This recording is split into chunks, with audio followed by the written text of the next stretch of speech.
And to welcome everyone. What's going on?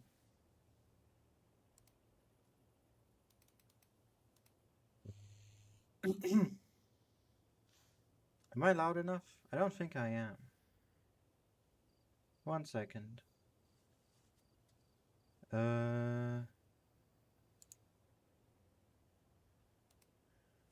What is this?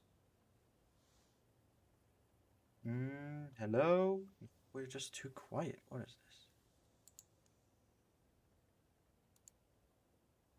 this? Eh?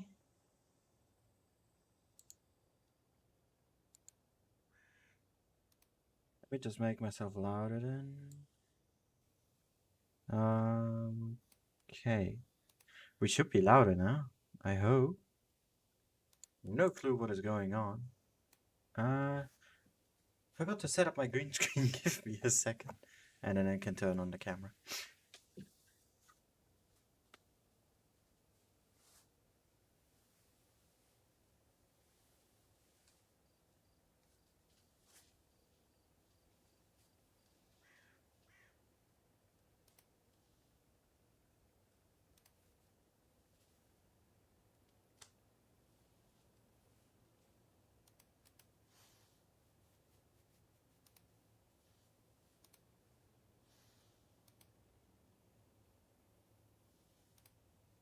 Nope. There we are.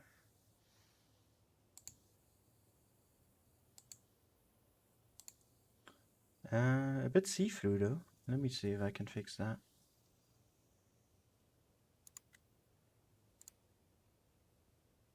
Just very light outside right now.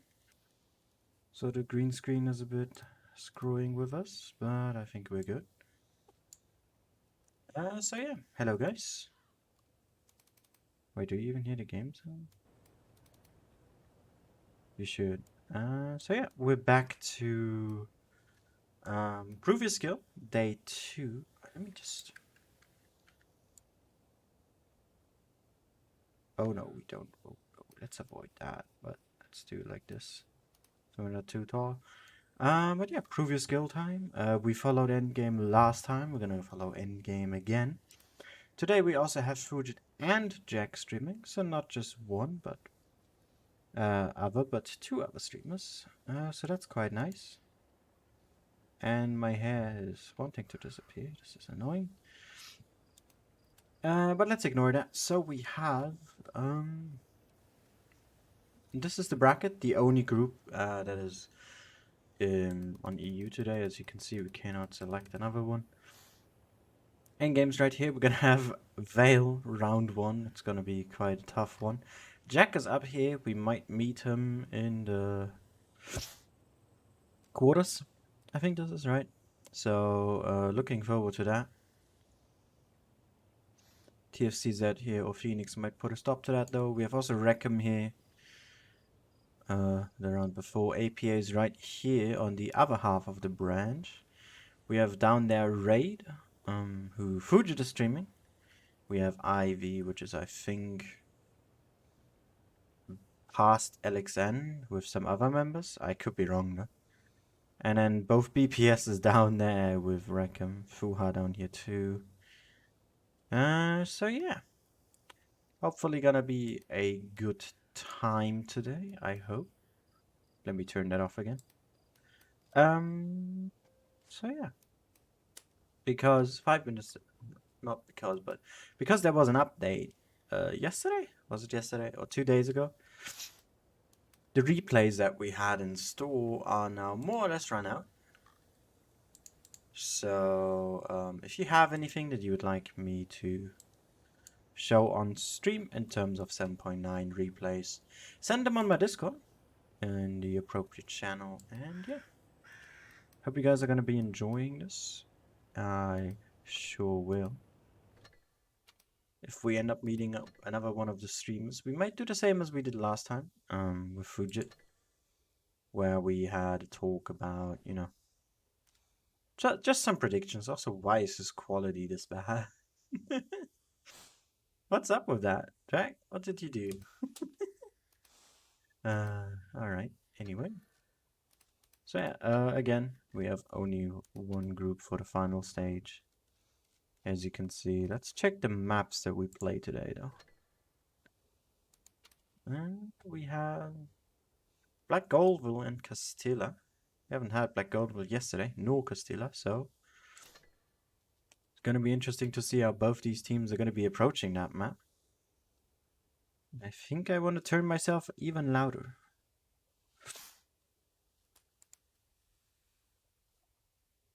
PC is acting up a bit. I hope it's not too disturbing.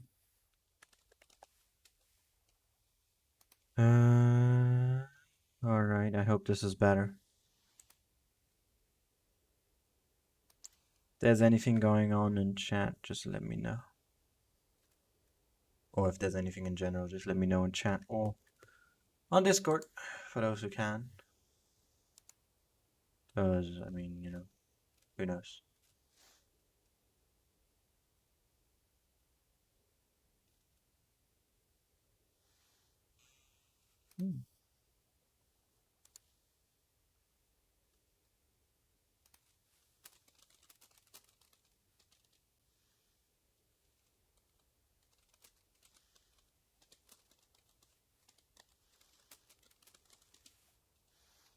Alright, so Vale, trying again this season. Not sure how they've performed yesterday, so why don't we just have a look, I guess, at their team's performance.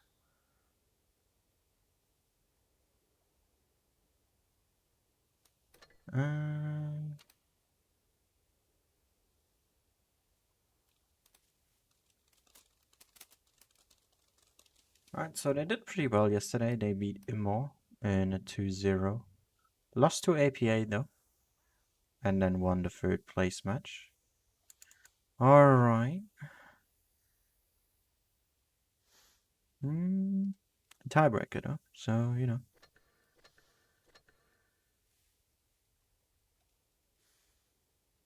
Let's just hope we can get a good game from these boys. Both teams, of course, know what they're doing. So yeah.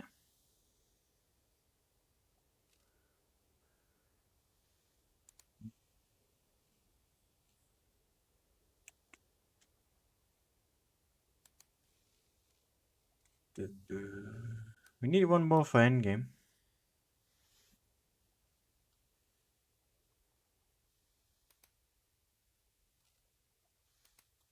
And with 7 players here. Vale is pretty much ready at this point. Like Gold is always a tough map to play, at least in my eyes. I don't know. Could be different for you guys. But yeah.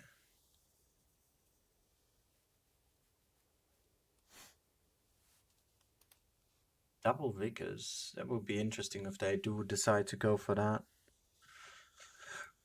Double Ice Form. I think Vale really wants to hard pressure the middle. Like, get control of that. The Kran maybe to defend B from the back, or just to be aggressive here. E5s, I mean, they're more or less typical tanks at this point. There's no need to question the usage of them. But the Ice Falls are interesting. Don't see those too often anymore. Especially not double that.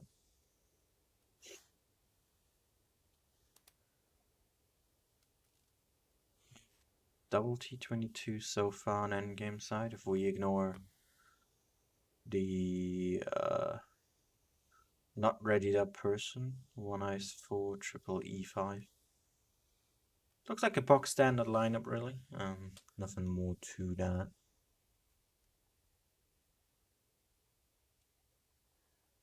But come on. We need a player here at least at game. If that is doable. Like, what's going on?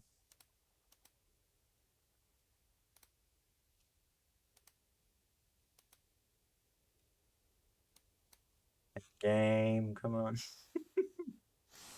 Okay, so they're not playing double Vickers, but they have an extra E5. And I guess endgame is playing with 6 now. A T22, triple E5, Ice 4 and a Kranwagen. You have 10 players already in your lineup, and then you still only have 6. Come on, man. What is that? What is that? Alright, let's see if they have a chance here against Vale with that.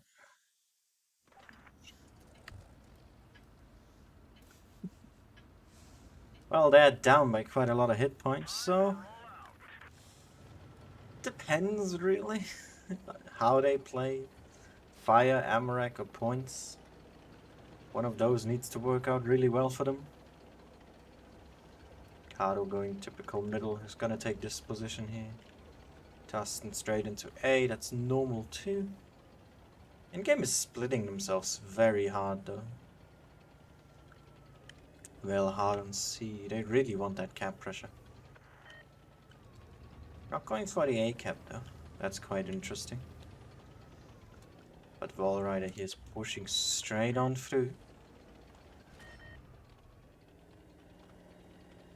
And it seems that Tasten Killer does not quite want to get that A cap.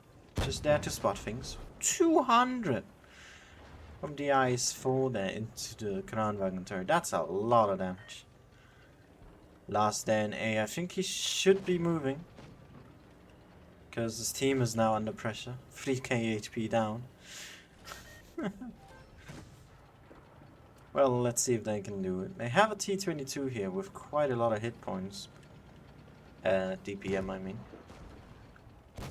Not so much hit points though. So, getting focused here. Endgame not quite giving up just yet. But I mean, they really just could at this point. Being a player down from the beginning is like losing someone to an Amarak. But more frustrating, I guess. Kado's gonna go down. They're just gonna be pushing in now, and yeah, this game is probably over at this point. Looking at just how hard split endgame is. You know, in terms of hit points, when they still had 8k to 11, there could have been a chance. There really could have. But now, with that difference of over double, that's just not happening. I don't know who in endgame decided to not show up there. Who was that? Owl is there, Shoko is there, Lars is there. Who is it that didn't show up? I can't even remember the rest of the team right now. Blanking out. Oh, nice. But yeah, that game is gonna go to Vale. That was pretty much obvious that's gonna happen. Nice double victory here, points and kills. And that's a GG. What is that endgame? Come on. You can do better than that. Ah, look, Radek decided to show up. How nice. Must be nice. Oh, black? Okay. Let's see though. Who else was in the lineup again? Radek. Orca is also not there. And Toby.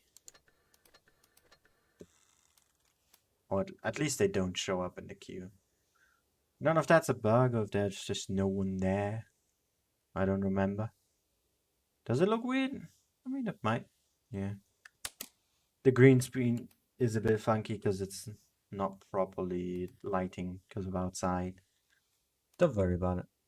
It's just an illusion. It's not the main focus anyway, is it? But yeah, endgame. Now with a full lineup, thank God. Quad E5, double T22 in the Kranwagen, like they probably wanted to play before. Although there was an IS4, so I don't know about that. And then Vale, triple Kran, double T22, double E5. Similar idea. I mean, we have the same 3 tanks. But the way they weighted them is different. You know. both double T22, but then the Kranwagen to E5 ratio is a whole lot different. Jesus Christ. Vale here, a lot more going on than damage initially and the holding potential. Endgame likes to be more mobile, I think, especially from their type of game style that they like to play in anyway. Let's see if they are able to take this around, or if we're gonna have to end on this notion here being the first game over. Let's see. Hit points now a lot more distributed evenly here between the two teams. At least compared to before, right? Well, let's see. See the speed boost kicking in now? Or we should, at least, for most of these. Yeah. Oh, Vale wanting to play over C again. As we can see here. Killer, Black Star, all over there. Have a look at last POV over here. Just looking for a swap. Ooh, he does see him. Doesn't get a shot in though.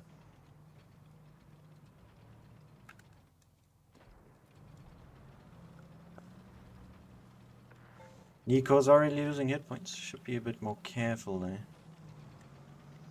Jari might have an angle. See if they can double this up quick enough. They can. Oh, that's an HE a bit late, Jari. But they definitely need to drag these T22s out here. Oh my god, that spooked me. Why did that spook me? Regardless of that, C has been capped now as well. Killer over there managed to grab that. And endgame is being very passive right now. They're holding back really hard at this point. Kado's being very defensive. Nico the only one really showing himself here in the middle with his Kranwagen. And endgame is grouping up over here. Looks like they want to bring their E5s onto the table now. Elysium though does see that. Definitely nothing you want when you have this rotation.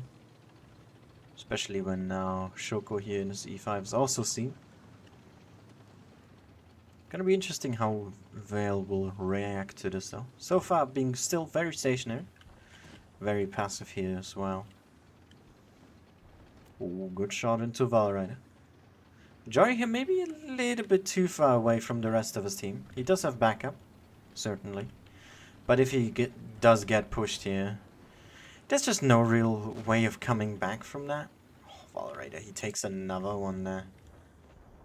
You can't really hide all that well. Kado over there. And then you have Radek here, who just keeps getting shots in. It really helps a lot. Oh, he takes another one. Well, they're being a bit too reckless. Now pushing in with their Kranwagens on the middle here. Feeling under pressure. E22 is going around. We might see a B cap here from Vale. Trying to apply more pressure on endgame. Ooh, that is a really bad peek here from Star. Doesn't get shot again though. Vamilo takes that. He takes another one. Endgame just doing some really good damage right now. They were behind in hit points, but are now making a move here. Blackstar. Not sure what he was thinking of going here, but he is gonna get singled out first. Whilst we have Object there also already having Jory on him. He is definitely gonna go down. Valrider, he is pretty much alone at this point. And here come the Kranwagens. The T22s from Vale trying to clean up, but that's just two tanks, one of which is a Kranwagen. And I mean, if you already decide to lose 4 of your tanks, or 3 once Jory back there goes down, just to get 2 out that aren't even all that necessary. It's not the best decision. Vamilo going down as well already. Star here is very low too.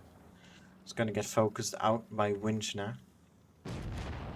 And it's just the T22s left. I do like to say keep those alive until the end as your teammates, but I mean, if they're the only ones left, that's, you know, not really gonna work.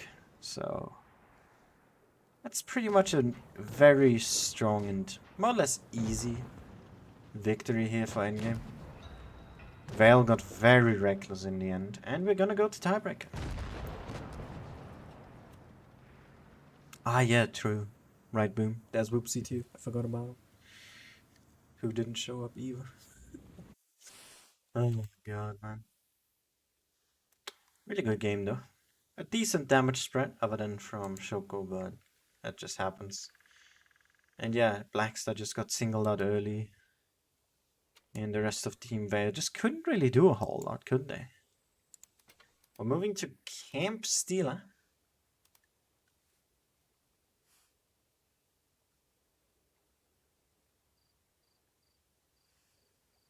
Be fun.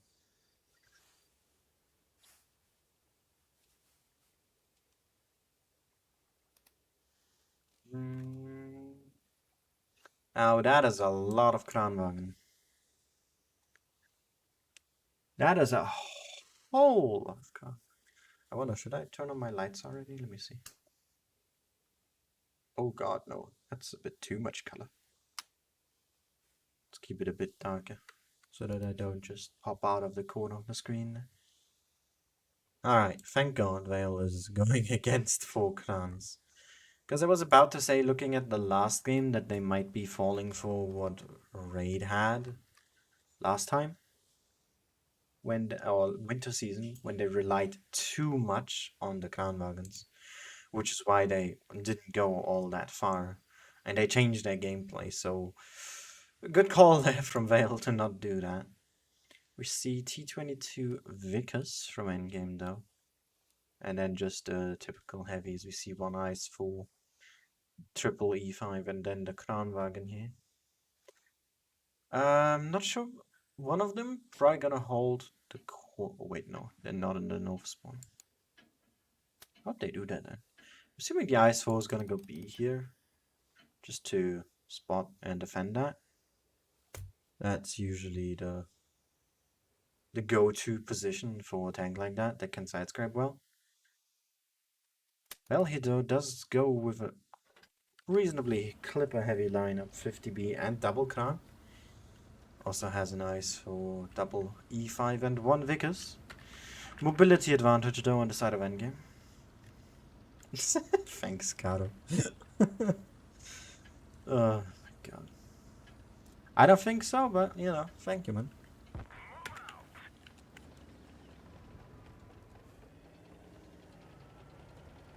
Gonna see winch spot over here or there, so let's follow him as he does so. See if he can get this first try. Oh, never mind. Not going for it. Does this spot instead, but Vale full commitment to the other side. Ignoring C entirely. But of course, we're gonna have the Vickers overlooking it, just in case. We have the Kranwagen near B. That is interesting. Guess it's better to reset with a clipper than with a single shot that loads for 10 seconds. Oh, Jory. If he does get shot here, he might be a bit in trouble. I don't think Kato quite has the angle though, with both houses in front. Bounces his shot. Oh, damage coming in. Last there. Playing with fire, really. With Illusium there in the background for his 50 sniping. Gets in one shot onto Kato. And that is a bit of a cluster there of tanks from Vale. Not sure if they really want to have that there. Even Tastenkiller already got shot. Not careful enough with his Vickers. We now have Vinch in the cap. And Vale is pushing upwards.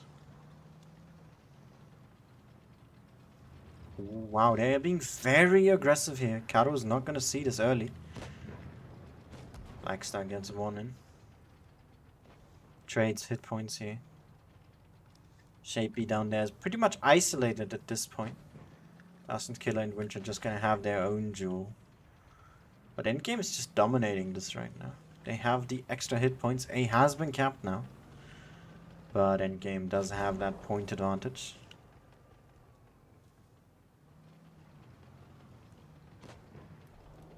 And they also have Radek in this really good position here. Didn't see when he got there, but it's a really nice one to have. Last pushes down.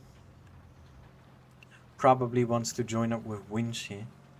Or we'll go for a B approach. Now that is a unique sight if I've ever seen one.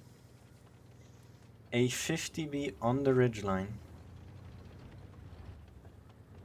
Have not seen that yet. That is very peculiar.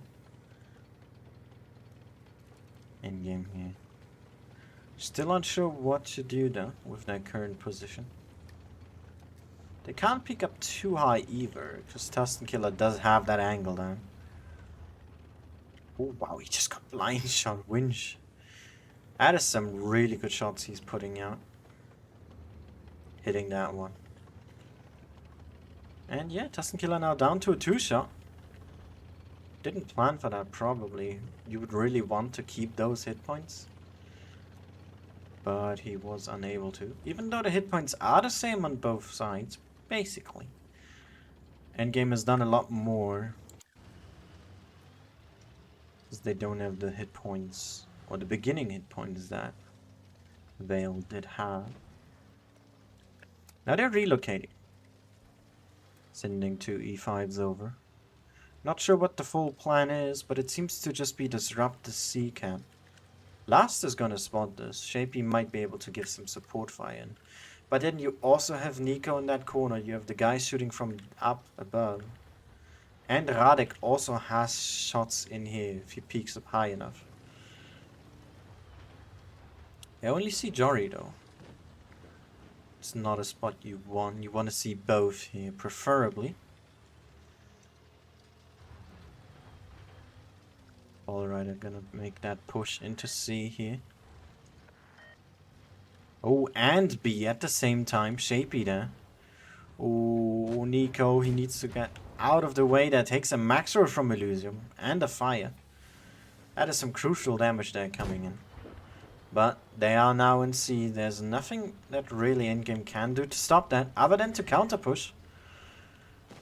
And that is straight on A here. They're gonna be behind them points.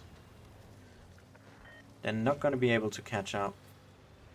But at least they are bringing out the damage. But they're getting focused better here. Object trying to shield for Shoko, but Elysium is nearly loaded. He is gonna get him out of here. Oh, Radek, did he jump onto him? Oh, you do not want to do that. He really got himself stuck there. Lost 1,000. Last in Winch here. Fighting off Valrider. Tusken Killer behind as well. Nico is low. And Vale does have the advantage here. They are a tank down. But they have more hit points. Although that lead is gone. And they have that point advantage. They lose Nico now. Focus here on Blackstar. Can't really do a whole lot to defend himself. Only has Elysium behind him, but he is loading now. And that is very crucial here. Kato is not sure if he can escape this position with his eyes forward. It's very slow. But he might be able to. Elysium here is gonna get a reload out. But on the other side, last here. Down to a 1-shot. In the middle. Shapey there as well. Winch got shot. Very good attention there from Elysium. Oh, he's gonna get Radek. Radek down to a 1-shot. Can he get him? He does! Oh, well, you know, that's a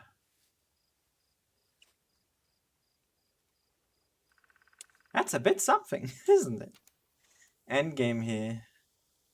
Not aggressive enough. But it's Castilla, so it's not that easy. And I think the rotation came just too slowly. Also dropped so many hit points. I am German, yeah, and he said you have beautiful eyes.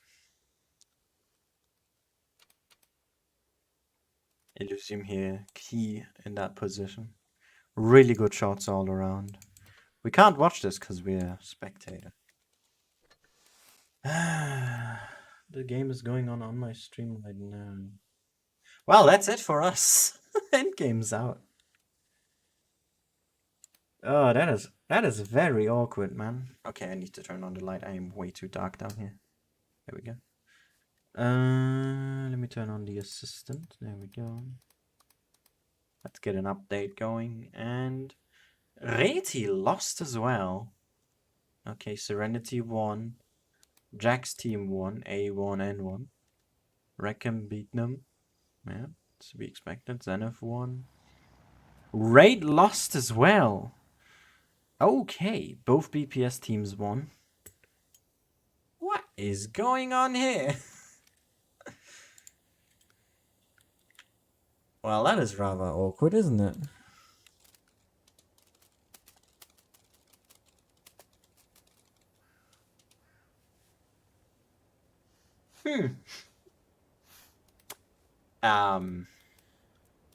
Alright.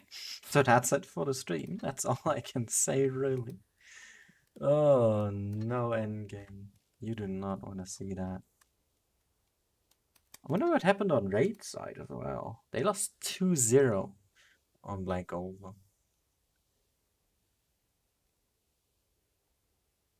Damn.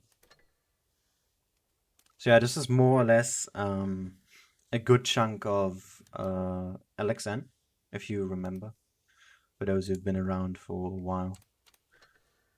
Beating out Raid here and Endgame, losing in tiebreaker to Vale.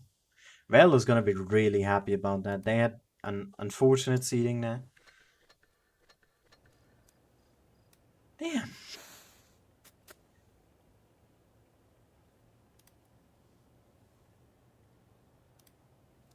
Let me just for 1 second.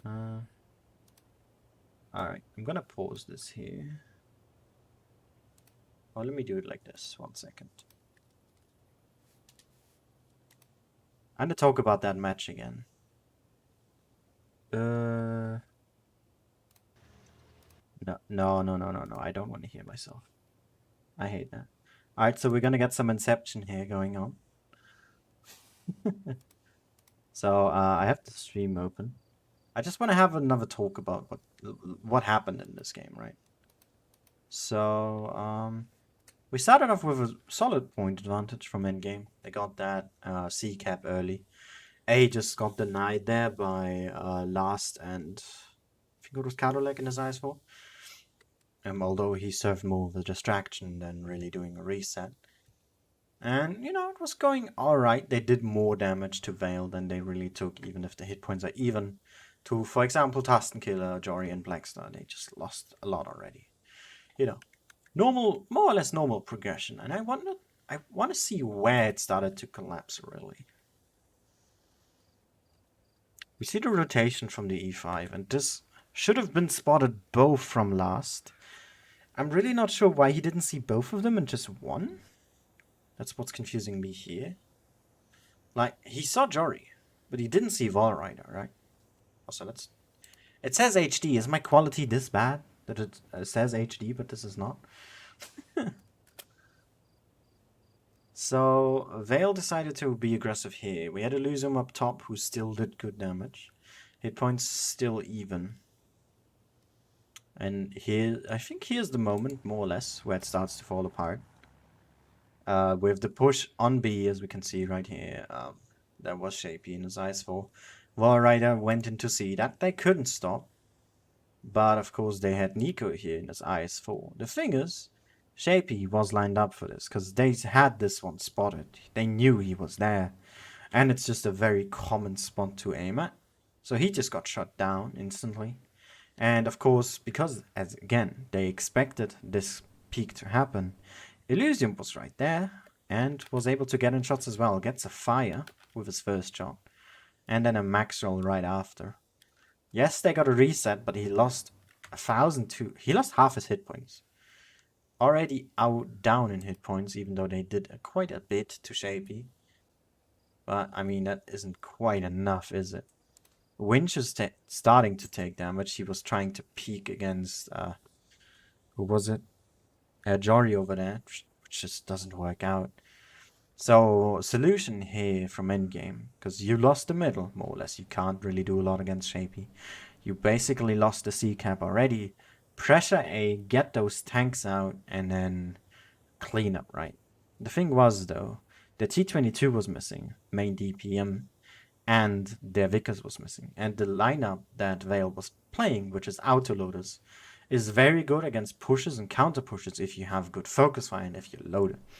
Now, Elysium did manage to get multiple clips out during this engagement, because endgame doesn't have DPM to clear them quickly. And the jump here onto Vermilo from object was not smart either. Like, Elysium was spotted, yes, he had to fall back and he can't shoot, but he was loading anyway. Didn't matter too much.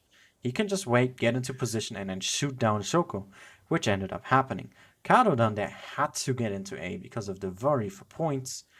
An object, of course, has to help up top with Vermilo, because, I mean, you want to get that tank out early, right? Wait, it wasn't him jumping, right? Who was it? Someone jumped onto Vermilo. Alright, it was Radek. Like, look, Radek, currently 2,100 hit points. Hit points, endgame Vale, still rather even. Both teams still 7 tanks alive. We are very split if we have a look at the minimap. This is no way in hell 1080 60 FPS. But like he starts to jump onto him, which I think it didn't fully lose the game.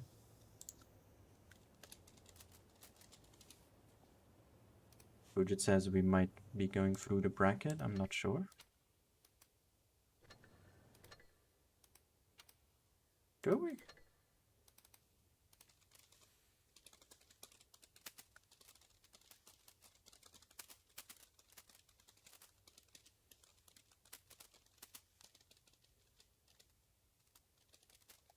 Oh, we do. What the hell? So we do go through. Oh, okay. Well, I'm dumb. Change of plan.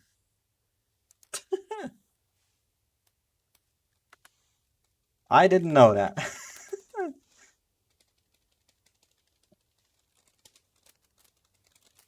It was to end here. Good that I'm still alive. Oh god. I just fucked up. Alright, so we cannot talk about that game anymore. I would have really wanted to get into detail on that. I need to change my logo now.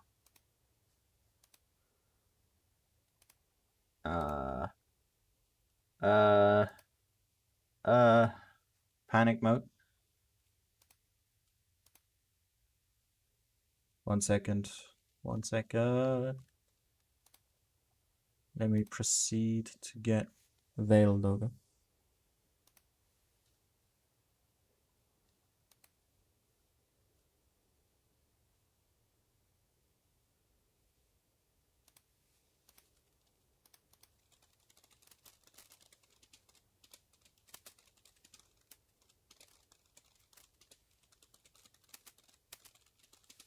Alright, just letting you know in chat that apparently we're following brackets.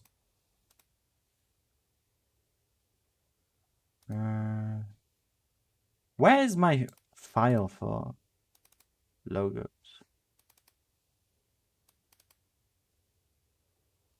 Ah, there we go. I hope this is the up-to-date one. It should.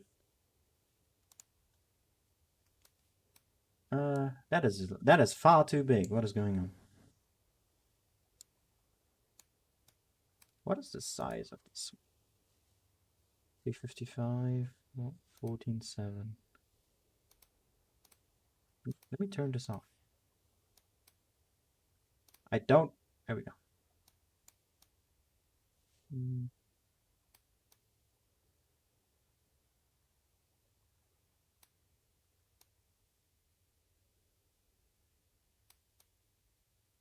Bruh, this is so annoying. Whatever. This should be good enough. In size, should it? Oh, that was a really weird one.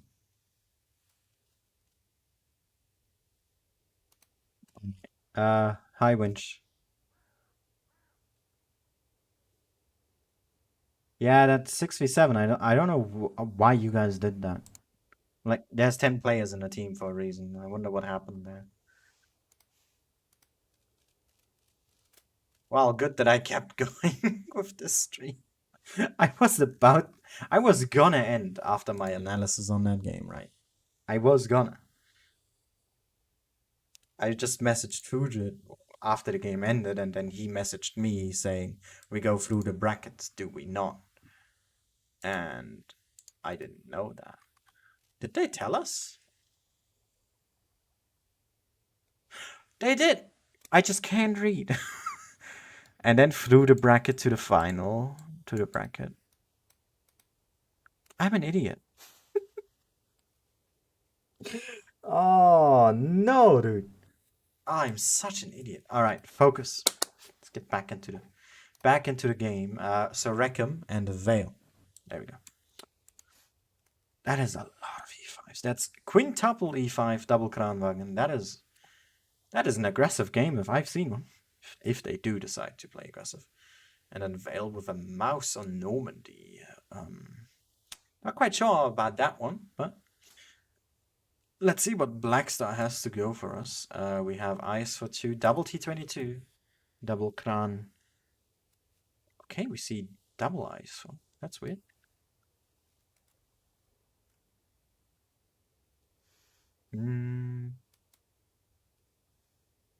Not sure how they're going to use that mouse effectively. If he gets a bad spawn, like if he spawns on 3, then that's really going to be yikes. I've seen that happen before, especially to mouses. So let's hope it doesn't happen. They have 2 mediums though, so it shouldn't. But regardless, I'm interested to see how they use that mouse. I'm not sure. And if Reckham's going to be aggressive or not. Let's see. I am excited.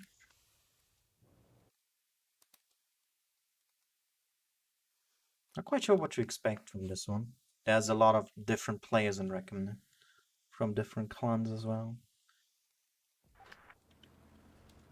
I don't think they were all to Reckham before, unless I just remember wrongly. Could happen too.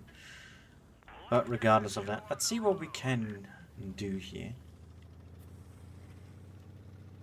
I should just take it off entirely. There we go. Let's not get confused here. Alright. So we do see a split from Reckham. More of a trap there, I guess? What are they planning? Skybox is weird on Normandy. Right, so they do get the middle here. No damage in though. Mouse had an okay spot. And Vale is gonna get cap advantage here. No one went for the plane, which is interesting.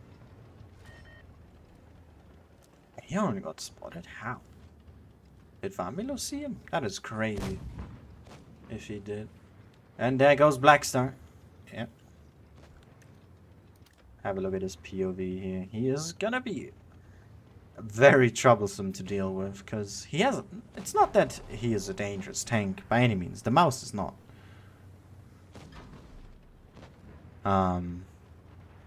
But he just has so many hit points, and until he's dead, he's just gonna keep this spotted constantly here. Meaning Reckham has to focus him, as we can see right now. Most of these tanks are trying to focus, and the rest of Vale is now pushing forward.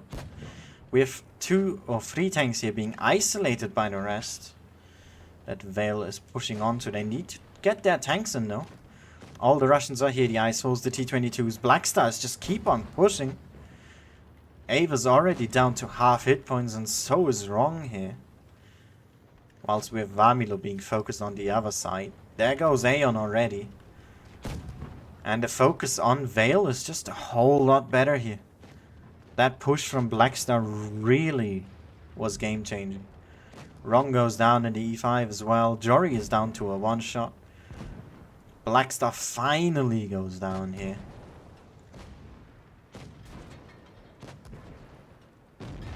And Vale playing a really strong match right now, but are throwing their hit points away quite quickly here. Jory's still kicking. That is very crucial that they're able to keep that gun alive. Star back there is gonna go down. He does not have the reload to get out another shot. Well, also has the caps. Forgot about that entirely. They're gonna get C now because it's basically a free cap to get. Walrider here. Already in the front line. Let's go to his POV for a bit. Bus here still full HP is very helpful for Rackham. That's the only HP buffer they really have now. On the Kranwagen as well. But Vale has 2 T-22s. We need to remember that.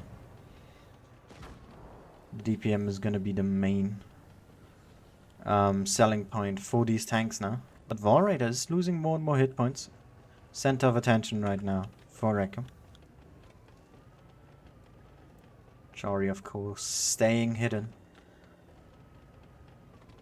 And here come the T-22s, pushing the side with the healthy E5. Definitely not what you want, so I hope they just keep on pushing here. And it seems they do. Walrider here focusing on lightning. And there we go, Jory going in as well to help. The focus is now on Ave. Hit points are still even, but it is just such a favor for Vale now. Having 2 T-22s still going. Having 2 guns more. Because Jory stayed alive. Vale is just playing a fantastic game right now. Really strong. A bit anxious here at the end with how they were playing and just dropping hit points so fast. But they kept their tanks alive, so... yeah, very well played by Vale. I mean, that's how... obviously, if you beat endgame, you're gonna have to be playing well for that. So, definitely a GG here. And yeah, as I always like to say, keep your mediums alive, keep those damage dealers alive, and that's what Tasten Killer and Elysium did perfectly here, doing amazing damage, and getting 4 kills as well, to top it all off. It was a pretty good push there, Blackstar, with that mouse, I must admit. I never would have expected a mouse to work on a map like Normandy, but I've been caught by surprise. So, you know, I like to see that being happening. So, without further ado, let's just go get on with it.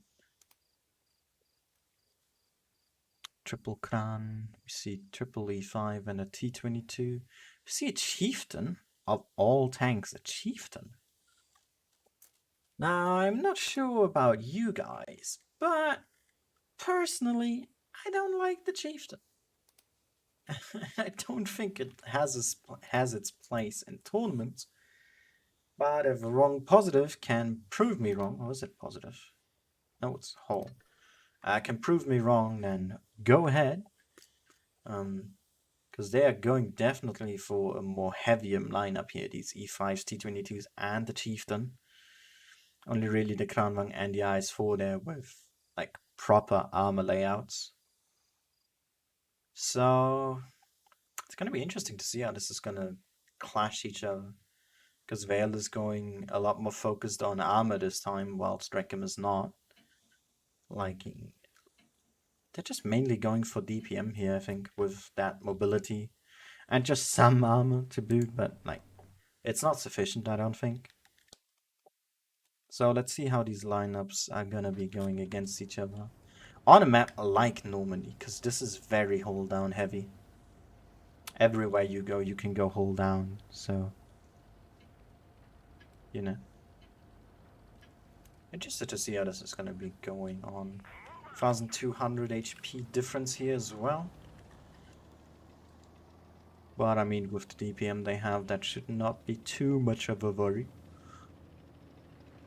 And we see a main focus to the top side again. For both teams here. And in a very good position here, shutting down C pretty much immediately here. At this point, has to be careful though, not to be too overly confident. Gets his first shot into Jory though. No decap yet. Not sure why Rackham is ignoring that so heavily. Lightning here as well. Look at that aggression that they're portraying here. They're being very, very aggressive right now. Very greedy as well. But so is Vale here. Pushing a bit too hard on Lightning. Now dragging all their tanks from the back forward. Castilla here is going to get focused by both T-22s. This is not looking good at all. But he's going to get pretty much immediate backup. But he might as well just have lost most of his hit point buffer that he really needs later game here. Lightning there is more or less secure now. Blackstar here losing unnecessary hit points. But now the T-22s are cornered. But they're not taking enough damage. They really should take more here. Ave is now locked behind this building. And Rackham deciding to move forward. Being more and more present in this middle. And this is just all gonna be decided here. Lightning is still alive. Ave goes down first. Blackstar here down to a one-shot. Is gonna go down to positive. Vamilo as well down to a one-shot. With Elysium now here. Having two tanks on top of him. And the hit points are starting to go in favor of Vale here. Just keeping that extra gun alive for a little bit longer. Elysium down to 7 hit points. Gonna be going in a moment. The Chieftain here is still alive. Valrider in a bit of a tricky situation here. He might get one-shot if the roll is high, but it isn't. Oh, Jory there takes 2. Trying to cross over. They're still in lead of the hit points, but it just doesn't look too convincing right now. Because everything is on Star here. And it is for him to do the damage at this point. Jory is locked in place. Oh, that is a good pickup. And Tusken Killer can't do a whole lot either. He's a potential one-shot here. All the hit points now on Aeon. Basia able to draw himself out of there. But Lightning's pretty much stuck to this one area here since the beginning of the match. Only Rackham here also with a cap. So they can afford to play a little bit more defensively. What is Jory doing over here? Playing against Basia, he can decide to push that now because he is without support. Star does get Lightning, and now it's more or less just a cleanup here. It's a 3v2. Vale in very good positions, focusing on that E5 first. Jory here also doing the right move. Might go down here though, if he's too reckless. Oh. Stuck in the track there. Can survive that. Nope, he can't. And Star picks up the last kill. That was a close game. Really fighting it out to the end here. Rackham there not giving up just yet, but it was more or less decided after they lost that. Oh, was that already over? Oh yeah, that was 2 games, right? That was fast. That was very fast. Well played to Vale. They're being very strong right now. Very dominant. I think that game against Endgame will really help them out a lot. So let's have another look at the brackets here. What is it? System, there we go. And we are about to meet the Jack here in A1N1. APA has won their game against Zenith. BPS, the not main clan, has gone through. Serenity is beating Cash here. I were to assume they're gonna meet Shadow, but I could be wrong. And yeah.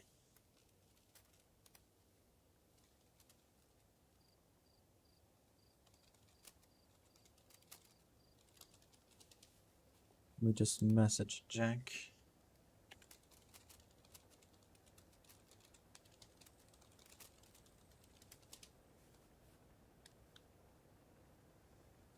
Hopefully he is available. He said yes earlier. So for now, let me throw on a replay.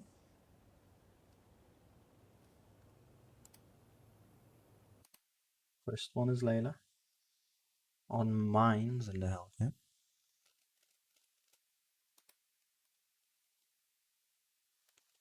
Alrighty then. This is Asia.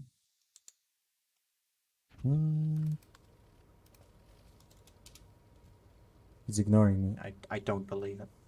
A streamer is ignoring me whilst I'm streaming and he is streaming. Very rude. How could he do this to me? How could he possibly do this?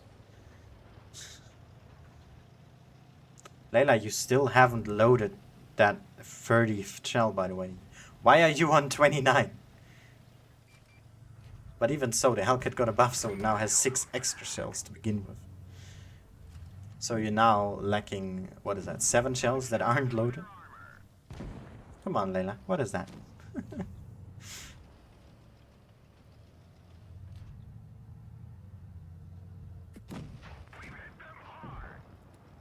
I definitely need to check when the game is happening though. The next one. I didn't do that yet. But if I were to assume it would be 4 past. Or past 4, I guess. What's the gun here?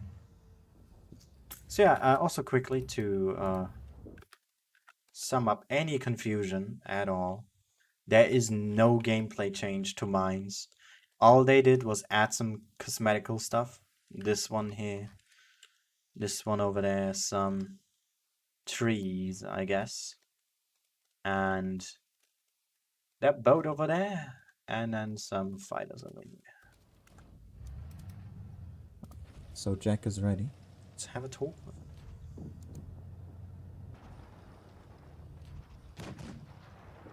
Let's hope he's not too loud. Hello? Hello, Henry. Hello, Peter. You're lagging a bit there, but it's right. I think it's fine now. Hello, Peter. Hello, Henry. How are you doing? You don't need to name both my possibilities to name me. Come on. What is this? No, I'm going to name all the possibilities then. Gonna be here till tomorrow now. But yeah, an interesting evening, I must admit. I agree. Because I forgot that we're following brackets instead of teams. Yeah. So I was just making my analysis and was gonna end, but then Fugit told me that we're following brackets. So it's good that didn't happen. So yeah. Right, that's good. Because I was worried because Asia server Fugit was following fees all the way to the end, and I was worried that you both would be allocated in the wrong way. But at least you're commentating all the matches as well in the round of 16, so yeah. At least he got it right, so that's good. Yeah, we're just following the brackets, so it's all right. But yeah, how is A1N1 been done? Terrific. I think they are very strong. They looked very strong against Phoenix. I thought Phoenix and A1M would be very closely matched, but no. I think both of them ended 7-0 for A1M1. And the first game especially was epic. I thought very convincing.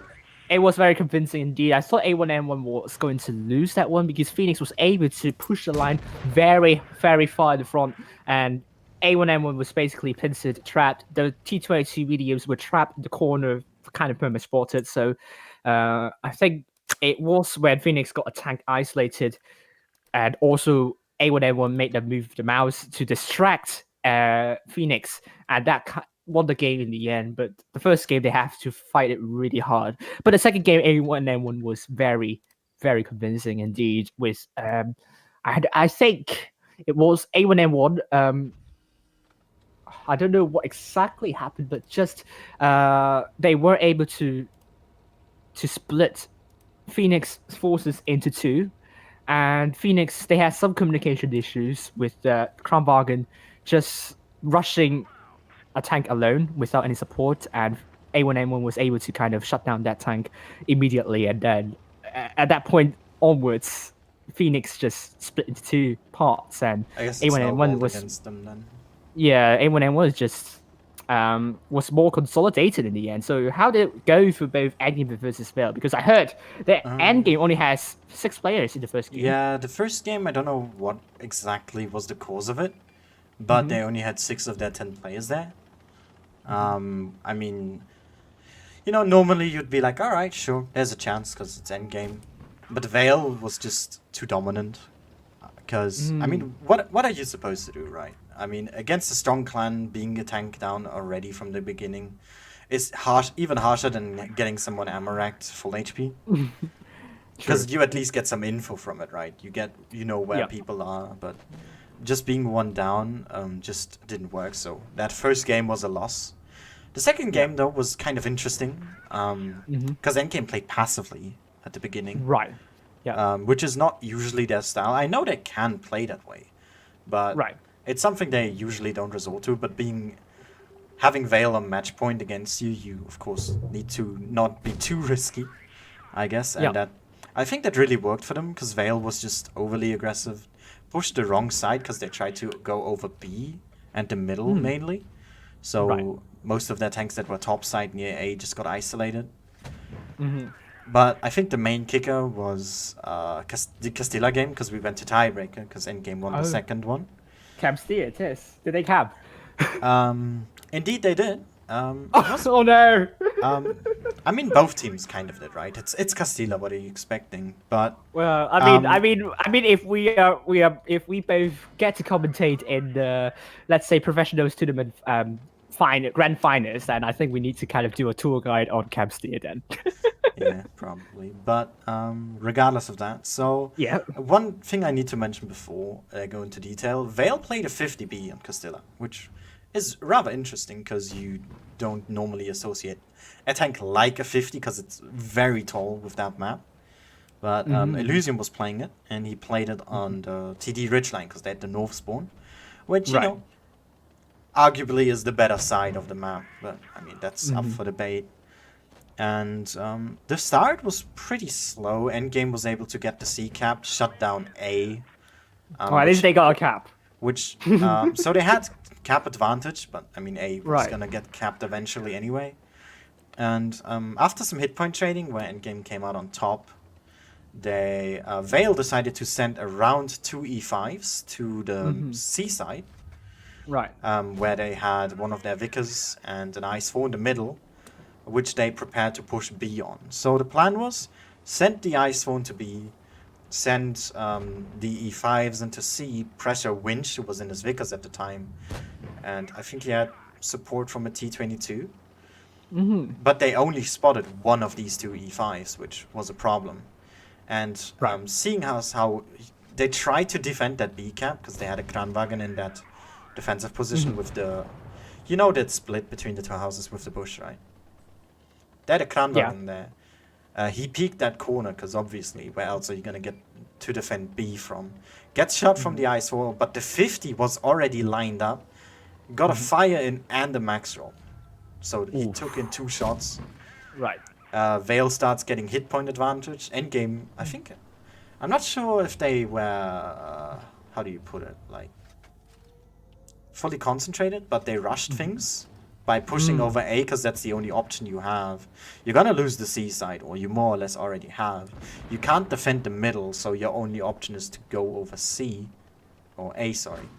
But they had that 50 in the corner, they had both their Kranwagens there, so 3 autoloaders, basically. Radek jumped on a tank as well, so he threw away 1,000 hit points. And I think the focus fire from Vale was just better. Because the 50, for example, ended up doing 4k. So it really worked down for them. I see. And I think it's a mix of maybe two things. Mentality, because they lost that first game, which is just unfortunate due to players missing. And I mean, they won the second game rather convincingly, but I think it might have carried over, especially for a map that no one likes, like Castilla. And then getting that, I don't know. They might have just been too fixated on we need to win this now, and weren't calm enough, maybe. Right. I couldn't fully analyze it in the end because I don't quite know where the turning point was. But what I narrowed it down to was the push of the E5s and the IS4, and then the reaction that Endgame gave. Right.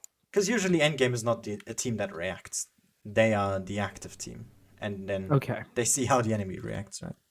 Which is what I talked to Fugit about last time, before they played Raid. Because Raid is a reactive team, whilst Endgame is active. Yeah. But it just didn't work out for Endgame this time, I think. I see. So Vale looked really strong though. I don't want to talk them down on their performance. Yeah, I don't think so. They played really well. True. Especially against Reckham. Reckham is also a strong player. I mean, they're also tipped to be one of the top 8 contenders. So them winning against Reckham 2-0 was convincing as well. That was very convincing. That was also fast. Fast? I mean they pushed a mouse through the plane area. Oh, God. Rushing the mouse. What they want by rushing the mouse, you say? Well, the thing is, normal setup at the start of Normandy, you have them both go to the top side of the map. Yeah. Because normally people don't go down. And no one took the plane area. Usually you see E5s going there, or maybe a Kranwagen, but no one did. And they had a mouse, which I was not sure why. And it usually wouldn't work on a map like this, because the tank's just too tall, right? But he went there, he went up until the ridgeline, and then he had suddenly 4 tanks looking at him. And that gives you opportunities. If everyone is staring at one mouse, you can push. And that's what they did. They also kept their tanks alive better, which Reckham was unable to do, so that was just a quick shutdown, really. Yeah. On the other hand, we have other results coming through Shadow. It went on for a really long time, but they won against WNRS 2-1, and they're going to face Serenity in the quarterfinals. And now we follow. Sorry. What is that team, by the way? Because they beat Reti, which I was surprised about. I think WNRS is a Spanish team, and they have players originally from Immortals and also Kana, which you saw Romeo Jones. You see Romeo Jones and also Flankeo Jones in that team. So I suppose it's a very, very strong team. But them losing to Shadow is quite surprising. I think Shadow this season looks to be much better than the winter season, so you can't really rule them out of the top 8, where particularly they are very, very strong with win rate seeding. So I'm not sure. They have Serenity next though, so if they are the real deal or not, to put it that perspective, they need to beat Serenity. They need to beat them. I mean, Serenity, winners of Blitz Premier Cup. They are the real deal. So if they can beat Serenity, then I don't know what's going to stop them. This matchup though, APA and IV or IW. And IW, it's going to be close indeed. But I hope. I know I'm a bit biased to IW here, but IW 2-0 against Ray. I don't know what happened. We could only ask Fugit on that later on. But I think it's just very. I think it's just amazing performance by IW so far, and they were Ericsson before, so APA is going to be a challenge for them. I think it will go down very, very closely indeed, but I think APA, I don't know, APA has kind of more experience continuously. I know IW, they have experience playing together for quite some time already, long ago, but we are talking about IW being recently formed as recent as the Blitz Premier Cup. So we don't know how it's going to be in this one. I hope IW is going to surprise for you here. Yeah, I'm looking forward to it. What I'm also looking forward to, though, is Fuha's performance, because they've been... how do you put it? They've been an up and down in the winter season. I've always kept an eye on them, because that's a name that popped up during winter. And I'm happy to see that they're keeping up that performance, but against BPS is going to be interesting to see. Very hard, though. I mean, that's the Zerts team right there, so that's going to be another... I think if they beat that BPS team, it's going to be very promising for them. And if that happens, if we see more upsets here, I think top 8 is kind of a toss-up for the EU server. That's what we all want to see. We're still in Proof of Skill 1, so we shouldn't throw around hands too much. But Yeah, But I'm it's going to be a also- toss-up. I hope it's going to be a toss-up. Yeah. But I mean, A1M1 versus Vale. I'm expecting some really good matches for this Yeah, one. I was about to say, with the other results out of the way, prediction time. Yeah. I'm unsure. I think say. Vale. I would say Vale because Endgame is huge. That's a huge statement, and I think A1M1 they have performed very very well so far tonight, but I'm not sure. Vale really proved themselves with beating the top 8 contenders, and A1M1. Not saying both Phoenix and TFCZ in particular because TFCZ really didn't show any promising signs against I mean, A1M1 anyhow. they But did beat TFCZ yesterday already in the finals, so I guess it's more of they were familiar with the team in that way. yeah. Yeah, so I think like A1M1 was I don't know, I think it's going to be a huge testament to their training sessions because they claim that they were training like every single day. So I mean, Vale. I think obviously Vale is doing that as well, but this I think is a match where both teams will be looking to reap their rewards, and I really hope all the best for both of these teams. But it will be a hard one to call.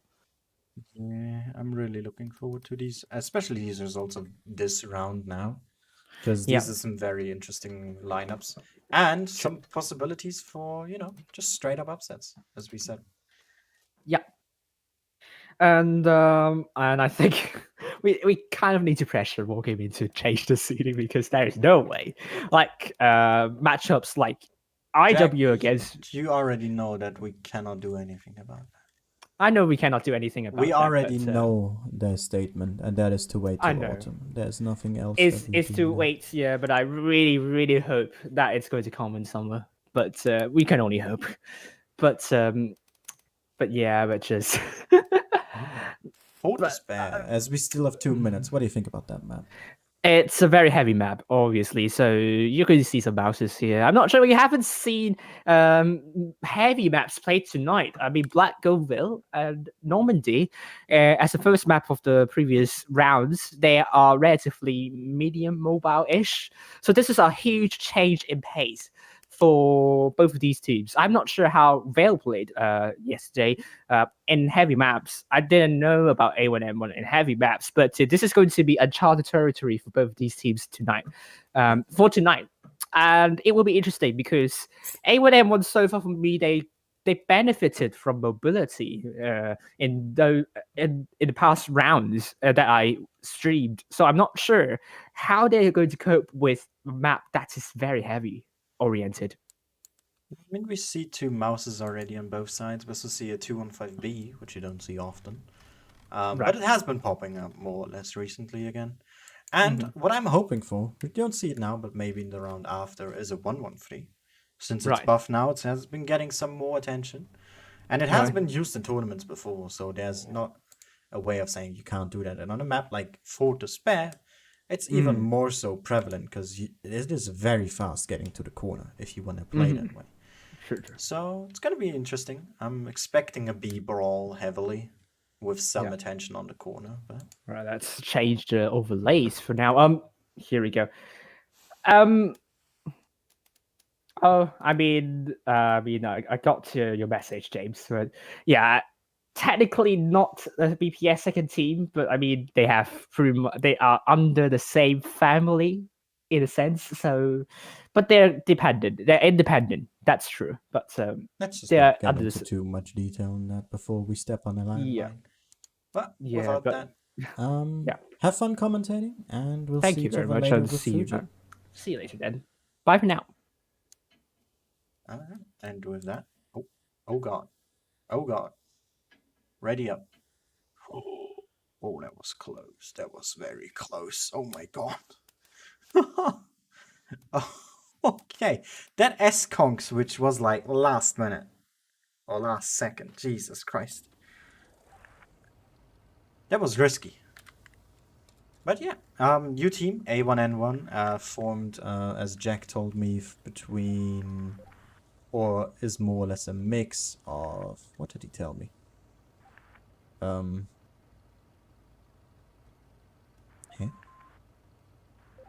I think H1Z1 and SWAT, I think is what it says, and I do recognize these players.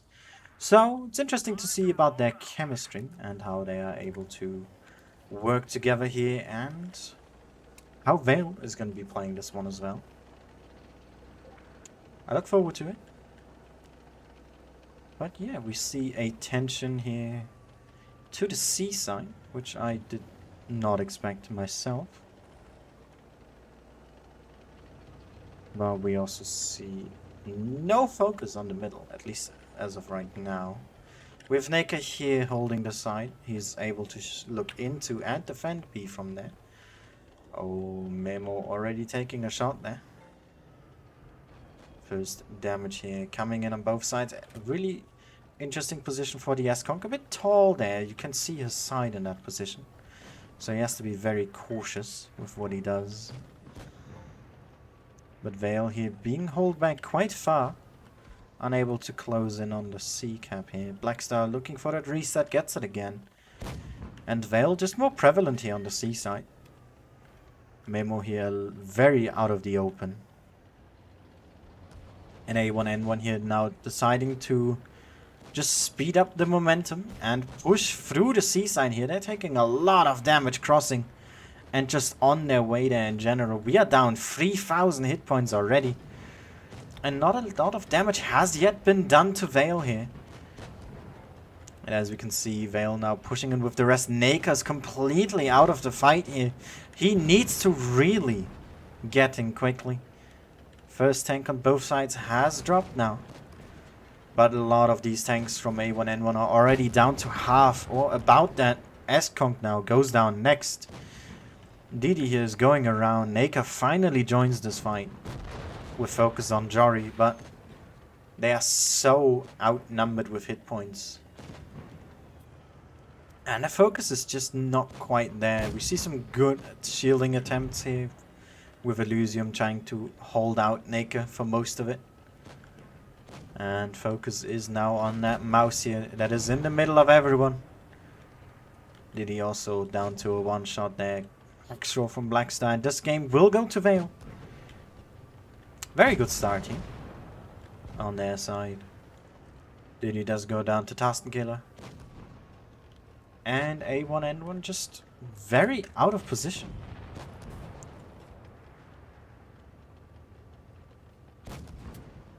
Not sure. They attempted to push in. It's not a bad idea. It's just that the execution and what they did exactly did just not work out. Because Vale had a really good position here. They had tanks here as well. And they had cross shots coming in. So everyone who pushed here just took so many hits in. And that early damage really made the difference. And especially if Mouses, both of them, do 4.6k, then that is a statement. Very well played here from Vale. And A1N1 just not quite able to step up yet. So let's see if they can. In round 2 here, but it's match point to Vale. And it's gonna be interesting to see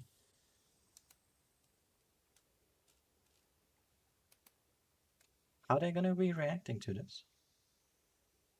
We again see a chieftain here, Alimosa playing it. We see 1-1-3s, as I've mentioned previously. And if they do decide to go for them, that is a very big call that they will go corner. Because that's the only reason you would use them. But it seems they end up not going to. And we now have a chieftain. I'm probably going to take that mid spot then. Triple E5, double IS4, and Didi in the mouse. Vale here. Going for more or less the same lineup as before. I don't think there's any significant differences. Only one mouse this time though as well. So both teams only going for one. Double Kranwagen here again. Double IS4 and double E5. So a lot of hit points on the side of Vale here. A lot more than what A1N1 is going to have. Going to be interesting to see how they will be responding to that. And yeah. Top 4 great game.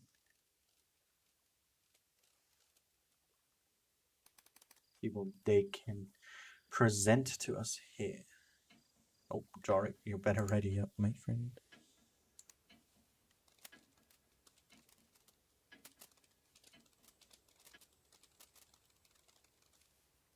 Alrighty then. See what they have in store for us. It's match point for Vale. And as I said, there's a HP difference. More or less significant. It's 1,000 in favor of Vale here. I'm interested to see if that chieftain will work out for them. I doubt it, but I might be surprised here. But it seems that they do indeed want to go for more of a corner approach this time, as the city fight did not work out for them. But it seems that Vale is doing the exact same here, fully committing to the top side here. Elysium and Vorride are really going all out here in the open, looking for those early spots. Oh, and they do get them as well. Everyone is spotted already, 30 minutes in. Seconds, sorry. There's only 2 in the corner here for Vale. They're heavily outnumbered here, especially with attention from Alimosa here. But that just means, and that is what Vale is doing, is just to push the other side, and that is exactly what they're doing. Alimosa already out. Star here is losing a ton of hit points, but Vale is still above for the time being. Star goes down. Tastenkiller is gonna drop next. And Vale has just not been doing any damage for quite a significant amount of time now. They really need to get going here. Blackstar, they're still being ignored. And now the focus on these E5s in the corner. Vale deciding to go for them, as they are the more dangerous threat. Picking up Prince here first. Next one, supposedly criminal, as his reactive armor should be running out anytime soon.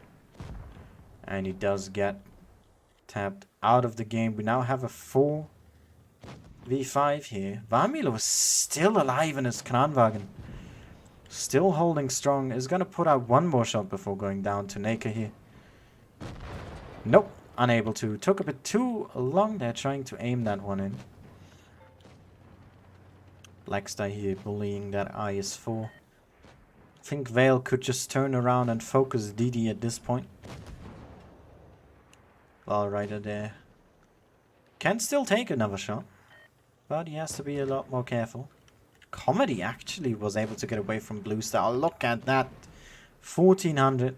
Very good focus fire there from Vale, and they are going to be proceeding to win this one. Just a lot more stable. A1N1 had a very good start to this game, but just fell apart after Vale doing a very, very important and correct move here to flank around, focus Ali, stop them from focusing their tanks over here, and then wasting a lot of time, arguably, getting those IS-4s over, and then winning that corner.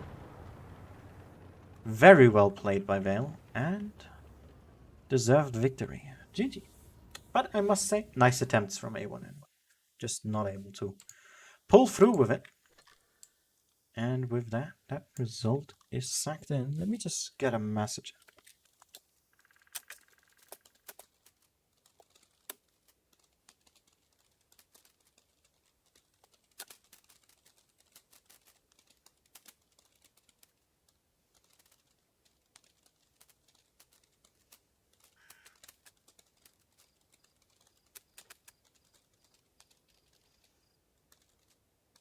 I just noticed that we have no coverage of the match for third place when there is 3 streamers. So I'm just asking if there could be at least someone to be put for that if there's 3 or more, so that we get as much games out there to you guys as possible. And yeah, that was a very strong game from Vale. Really decisive. Especially that first one. The second one was a bit closer, but I think they still were very strong in pulling through here. Fuha not quite able to. BPS there. Beating them very quickly as well. And it's just 2 games here still running. And I don't have any replays for you guys. Unless you sent any on the server. Let me check. Nope, there's none. So I guess I'm gonna play myself then? What do I even play?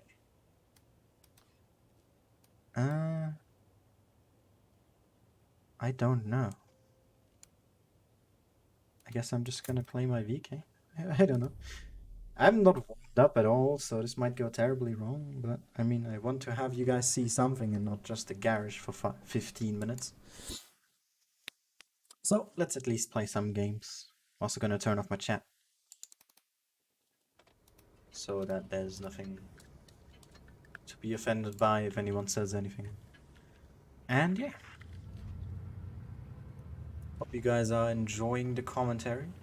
Feedback, of course, is always appreciated.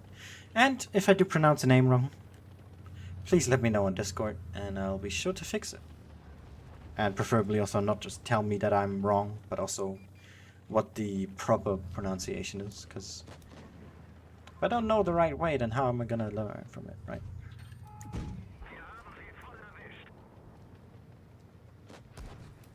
Oh wow, he penned that.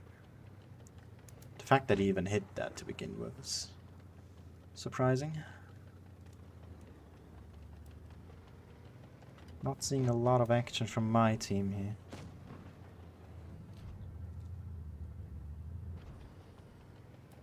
Love it if they were a bit more active. There's one over there.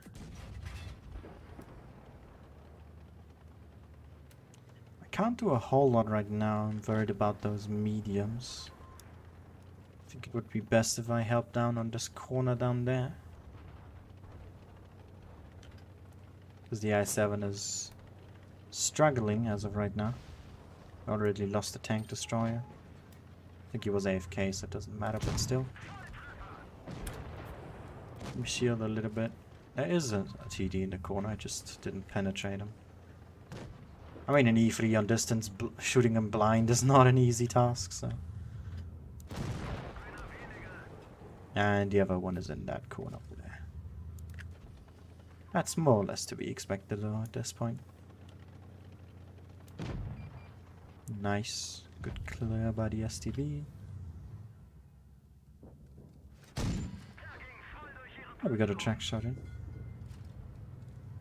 Now I would have wished to still have a shot ready, but I guess that's why he pushed to begin with, right?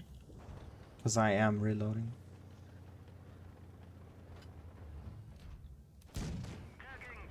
Only the track. Okay, how on that angle did that happen?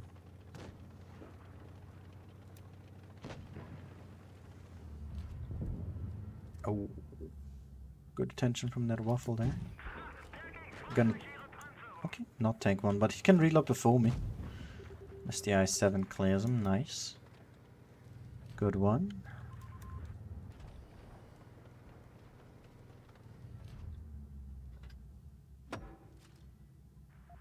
I know about the 62A, but the pattern is a potential one-shot.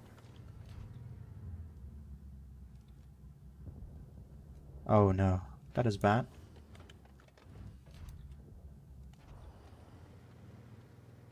This is actually very bad, in fact. Okay, that's an important kill.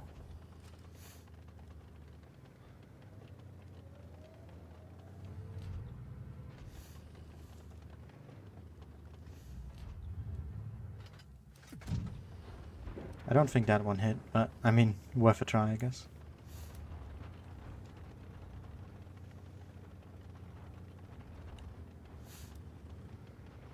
Not even sure if I could stay unspotted crossing here. I don't know about the view range of that waffle. 62 is in the cap, he is not gonna be spotting me. Let's take the longest way out possible.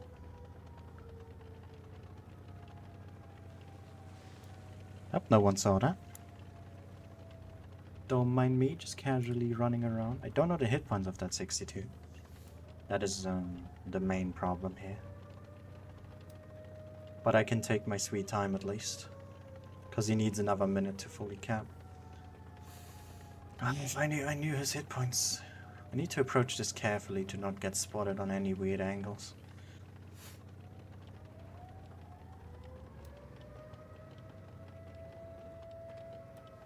And so that he doesn't hide from me in a good way.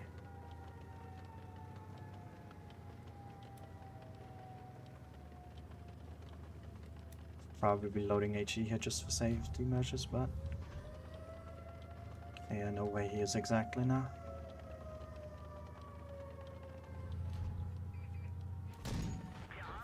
What? How? How, why, and where? Doesn't seem to be all that great of a player though, so I can make use of that.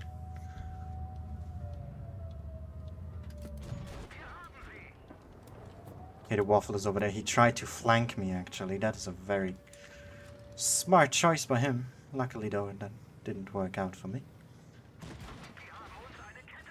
Because I'm also quite smart.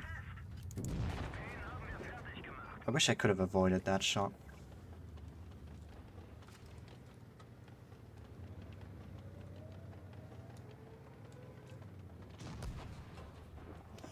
That's annoying.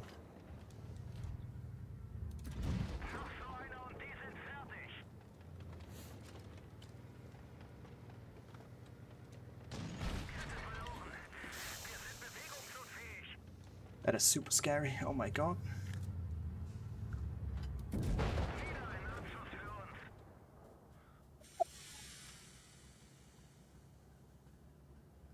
The only way to win that was a max roll, by the way. Okay. Because he has the protective spore liner. I always say it wrong, the spore liner, meaning I do 25% less, meaning the highest roll I can make, because HE is plus, as every shell is plus 25 minus 25, since my max roll is 1200, meaning minus 25 would just be my average roll, that is my highest, which is 960. He was at 951. I got so lucky there. Whew. Well played to him, though. He did really well, trying to flank me. It's fortunate. How about an casual ace on stream, though? Oh my god. What is that, dude?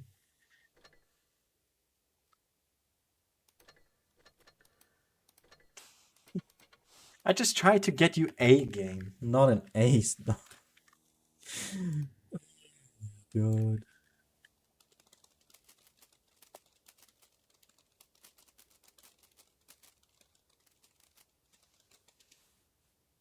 Oh, thank you, Pete. That is nice to hear that you enjoy it. What is that medal? For number of capture points reduced. Oh, how neat. How many did I even in that game? 88. Huh, okay, I take that. Got a defender medal. Haven't got one of those in a long time. Nice. That was a good game. Let's have a quick checkup on the results of these other matches. And this time I'm gonna check the results specifically, because, you know, I want to see how they went. We knew about them winning. That was a 2-0. APA won their game as well against IW, which was a 2-0. Okay. And Serenity won over Shadow 2-0. We have Yukon and Alpenstadt. Okay. An unusual map pick by any means, so looking forward to it. But yeah, when do the matches start again? 12 minutes. Time for another replay, but I don't have a replay, so maybe I should play another game. Maybe. But what to play? What to play? I've not played this in a long ass time. I just play this.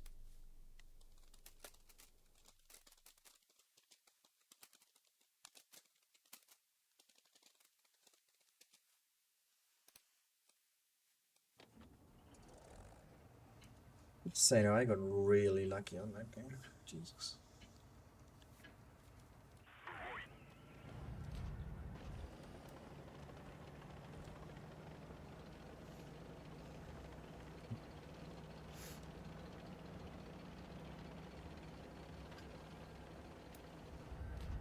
Alrighty then. How fitting that we are on Yukon right now, I just realized. I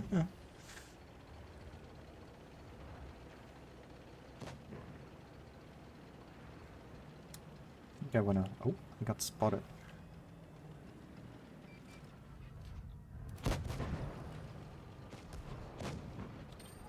Now that didn't quite work out like we wanted to. Oh, I hit the bat shot blind, because he did a blind shot, right?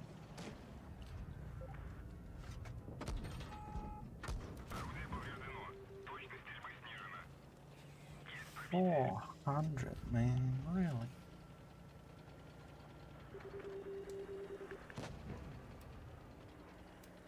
Only took 100.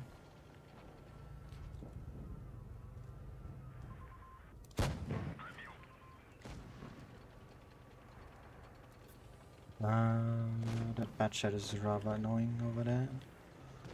Let's deal with the IS-4 first though. He's even more annoying than a bat shot. Oh no. All I wanted was to avoid HE damage there, because he could have hit me 4,000.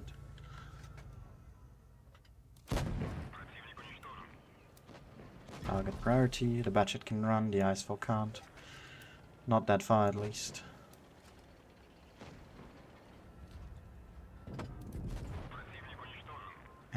Nice. Oh no.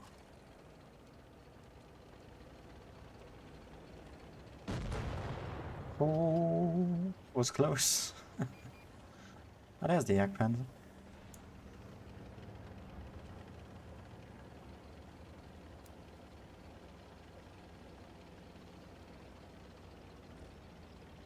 Ah, hey, object.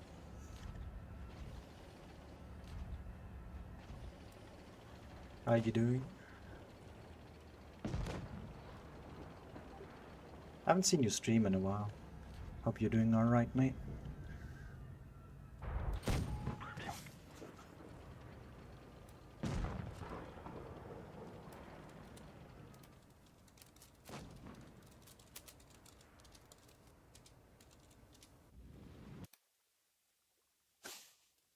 Wait, why is reaction? Why is the silver here? Why are you all here?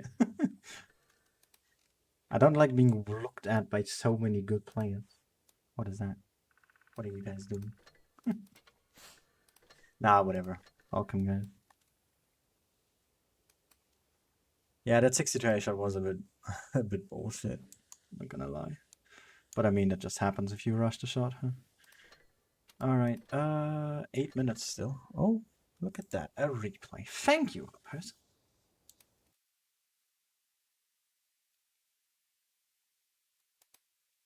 Still want to call you by your old name, but I think that would get confusing, so let's not do that. Gives us an E5 replay. If you guys have any replays, feel free to share them on my Discord server. Channel name 2 replays. Forget to add the battle time though, like how long the game was. So that I don't show a 7-minute replay when the room opens up in 4 minutes. Or 2, something like that. But yeah. Man, I love the VK. Just can't stop playing it. Such a fun tank. Anyway. I have the mighty camo. What do you guys think about the Jagdpanzer camo? You know, let's just derail entirely off topic here. What do you guys think of that camo? I'm looking forward to it.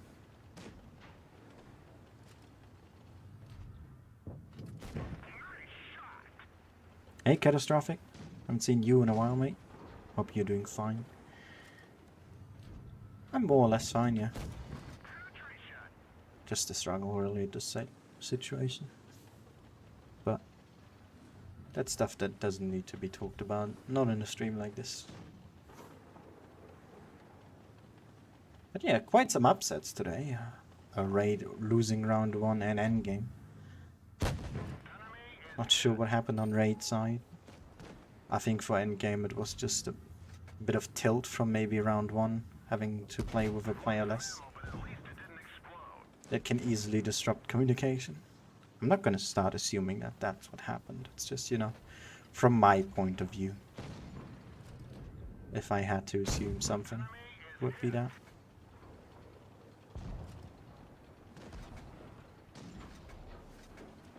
So yeah, that means the next matchups are Vale and Serenity and APA and BPS.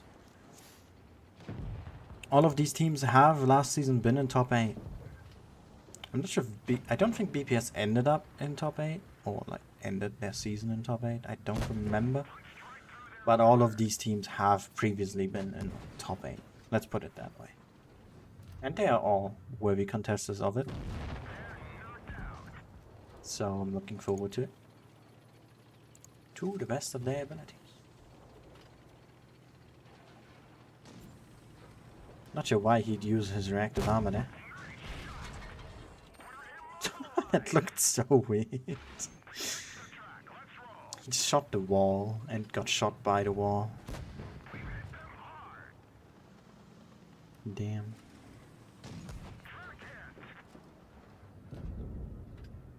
Don't shoot the gun. That works too. Just go with AP. The FV's just burning. I tried getting the FV camo. I mean, I don't need it because I have the other one, but I just got set on fire every 2 games, man. I don't know how people deal with it. There's the room invite. Nice 5k damage. And yeah. We're back with Jank. We could have had another talk here, but I think that would have been a bit too repetitive.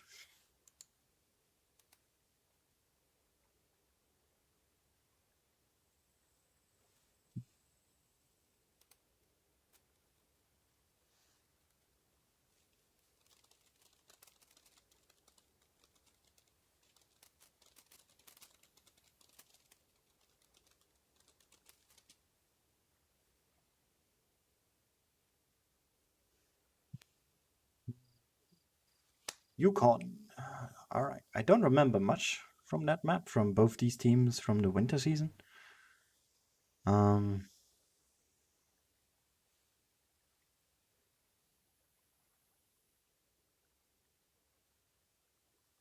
So yeah.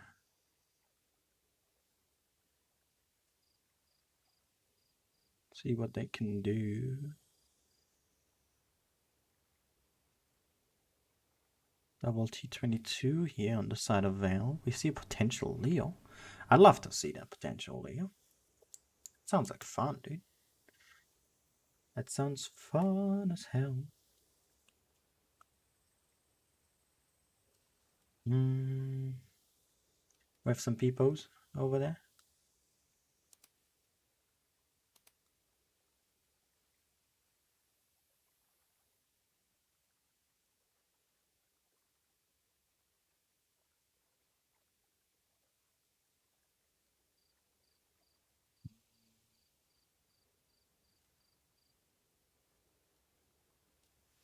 Alrighty then. Come on.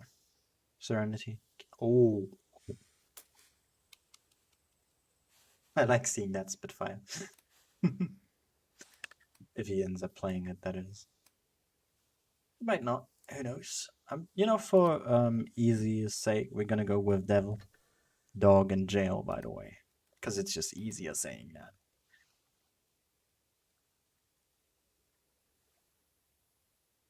In a few weeks? That sounds nice. Alright. Serenity really doesn't want to ready up yet. It seems they're not taking that VK. I wish, man. The only really map the VK is used on, if ever, is Dynasties. And we're not getting to see that. Not now, at least.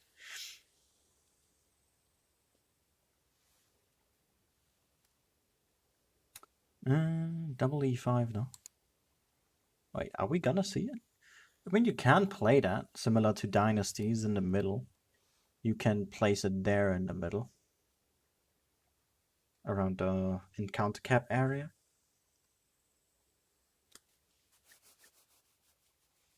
Triple E5 though. A T22 for mobility and DPM. And at E100.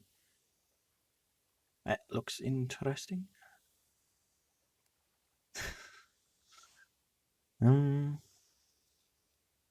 Too expensive for the camo. Yeah, I guess. I mean, it's not a Sidewinder where it costed like 6k, you know. I mean, in the end, If you want the camo, you're gonna get it. If you don't, then, just don't. But yeah, we have our lineups more or less ready here. Vale, triple, double E5, double Khan, double T22, IS4. That is like a lineup that could work on any map. This lineup could work on any map, honestly. Because you have some mobility in the T22s and the E5s. You have a good chunk of DPM thanks to the T22s. You have some pushing capabilities and holding capabilities. Holding because Kranwagens and IS4s. Pushing because the clip potential of the Kranwagens and the E5s. Very good to push with. It's a very solid map lineup that can work on any map. But that means you don't specialize in a specific thing. It just means you're very good to react to anything thrown at you. While Serenity has a specific plan in mind. And usually those work better. But that's just my opinion. So let's see what they can do here. D100 and VK.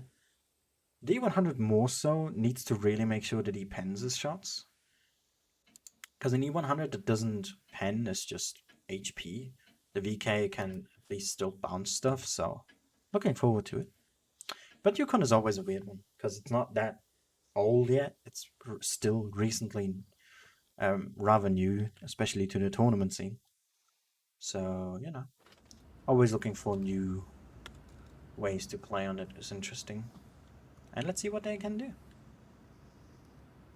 Let's turn on the chat again, in case they do say something. Like a hey.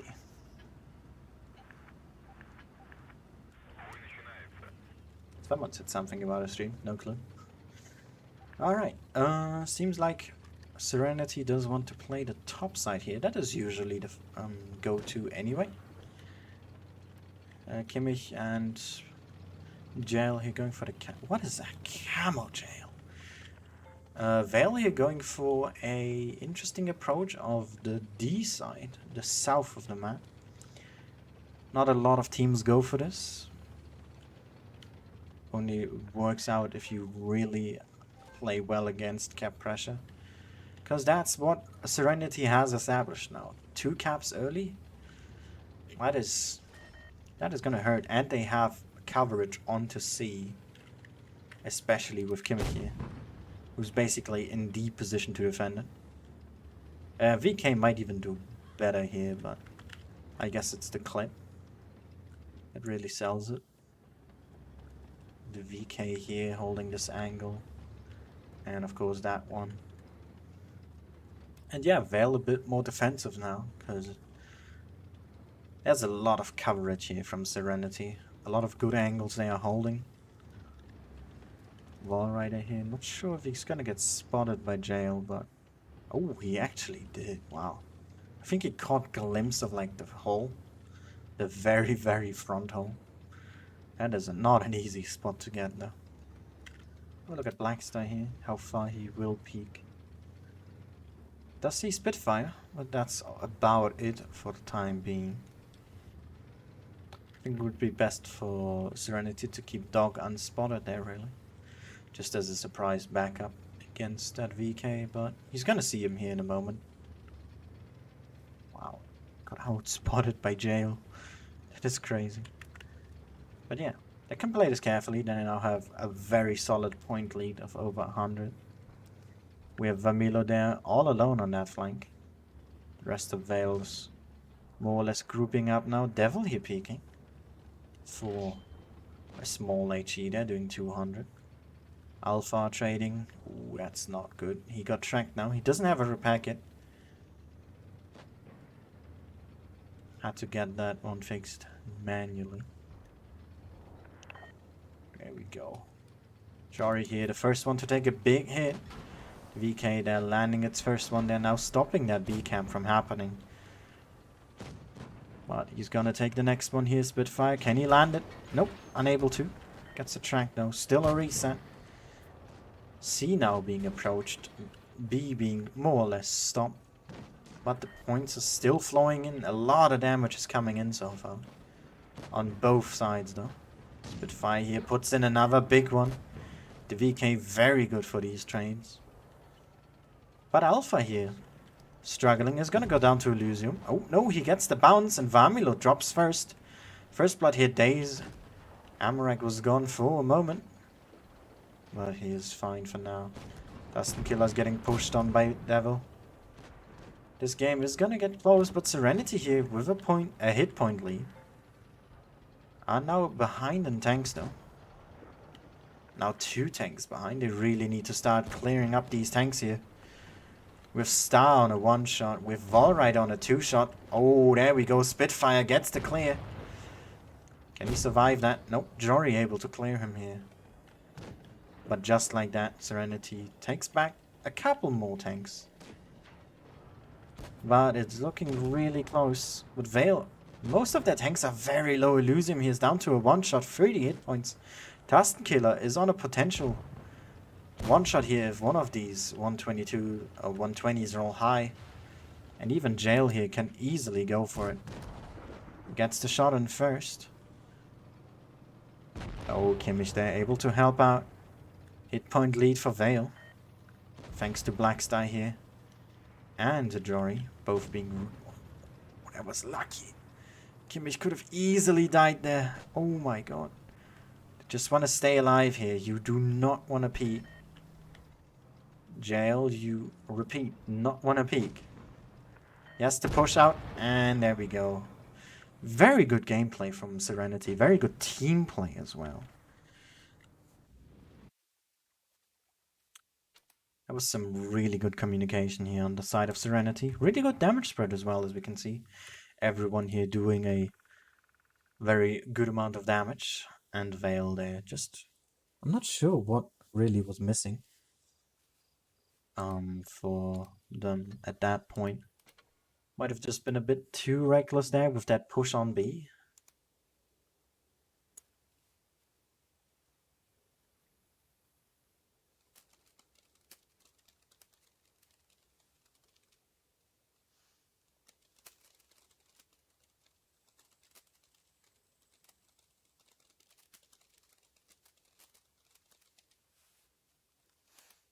Alright, lineup change.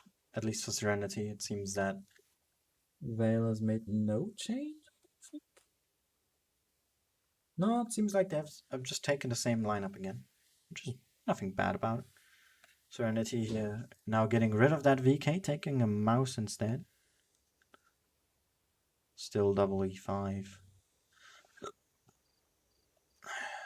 We do see no E100 now. We see a slight change still. Oh, double mouse from Kimmich and Spitfire? That would be interesting to see. Very weird mix. We see the mobility and DPM with the Vickers T22. The overall potential that the E5s have, which is just in every lineup now. And then the absolute brute force hit points and the armor that the mouse has. That is a very interesting way to weigh out your advantages and disadvantages in terms of tanks. Usually you want to go for more of a reasonable balance than for these extremes here. But let's see if they can make it work. They are on match point here. They can afford to lose it, even if you preferably don't want to risk anything. So let's see what they got in store for us, or if Vale is gonna take it to tiebreaker.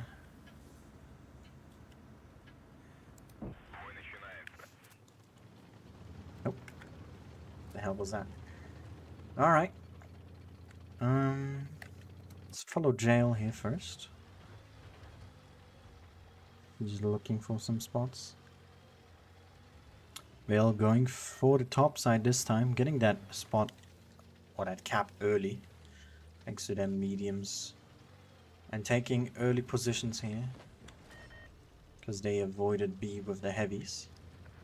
Basically locking down C here for a good portion, but oh, look at Valrider. Serenity also going topside. Huge damage here coming in on him in the C5. Already down to nearly half his hit points. The mouse is here getting some attention now. Kimmich and Spitfire both slowly pushing forward. And Serenity is being super aggressive here. The T-22 is out of the fight. I don't know if they are aware of that. But they're pushing 4 tanks onto Vermillo here. Whilst Vale is counter-pushing on Days. The rest here somewhat split in the middle. And Jail here running away from those T-22s. He needs to stay alive. The same as Devil. And first blood here. For Serenity, but Days soon to follow after. Can he get a shot in? Yes, he does. Oh, look at Tustin Killer. He lost a lot of hit points there. Very risky by him. Spitfire that tracked out in the open. He's more or less in between everyone. Has a very crucial position right now. Needs to try and stay alive for quite a long time here now. And Serenity shifting their focus again. The E5s this time. And Devil here being very, very risky. With his hit points, just more or less throwing him away. Star here, can you get the clear? Nope, gets stuck in the sides of the T-22. And is gonna get focused out here. Dog already changing his priority, and Kimmich here shielding him pretty well. If not perfectly. Or even if not perfect. But Vale is in hit point control. Spitfire, can you get the kill? Doesn't. Uses HE instead here, makes him to a one-shot though. It's a 4v5. Hit points are not looking good for Serenity. But there's a lot of low HPs, there we go. 4v3 all of a sudden. Jory there, big bounce, but Elysium able to help out. Kimmich is alone, Spitfire's alone. And the Devil here, they are all very split. The biggest worry though is in fact here Elysium, because of his main DPM. But also Blackstar, because of his clip potential. Oh, Devil. Didn't quite get the shot in. And I'm not sure if Kimmich can be there in time. Does get the kill. Spitfire still alive. Managed to survive a full clip. And now it's 2 individual 1v1s. Blackstar looking to clear that guy. And he gets it. And Jory gets a slight high roll here. And we go to tiebreaker. What a great match. What a great match here from both teams. Very close either way.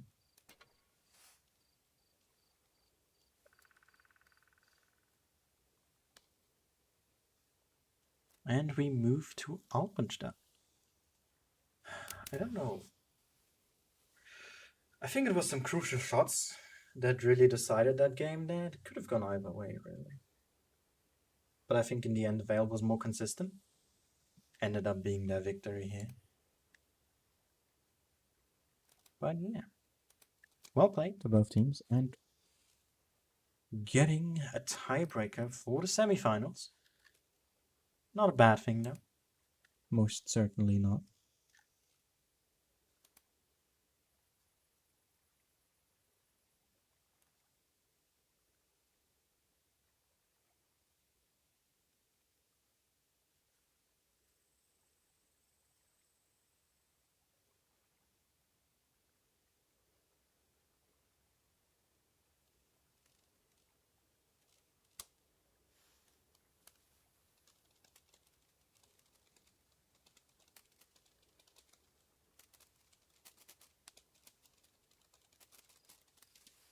Alrighty then, what do we have here?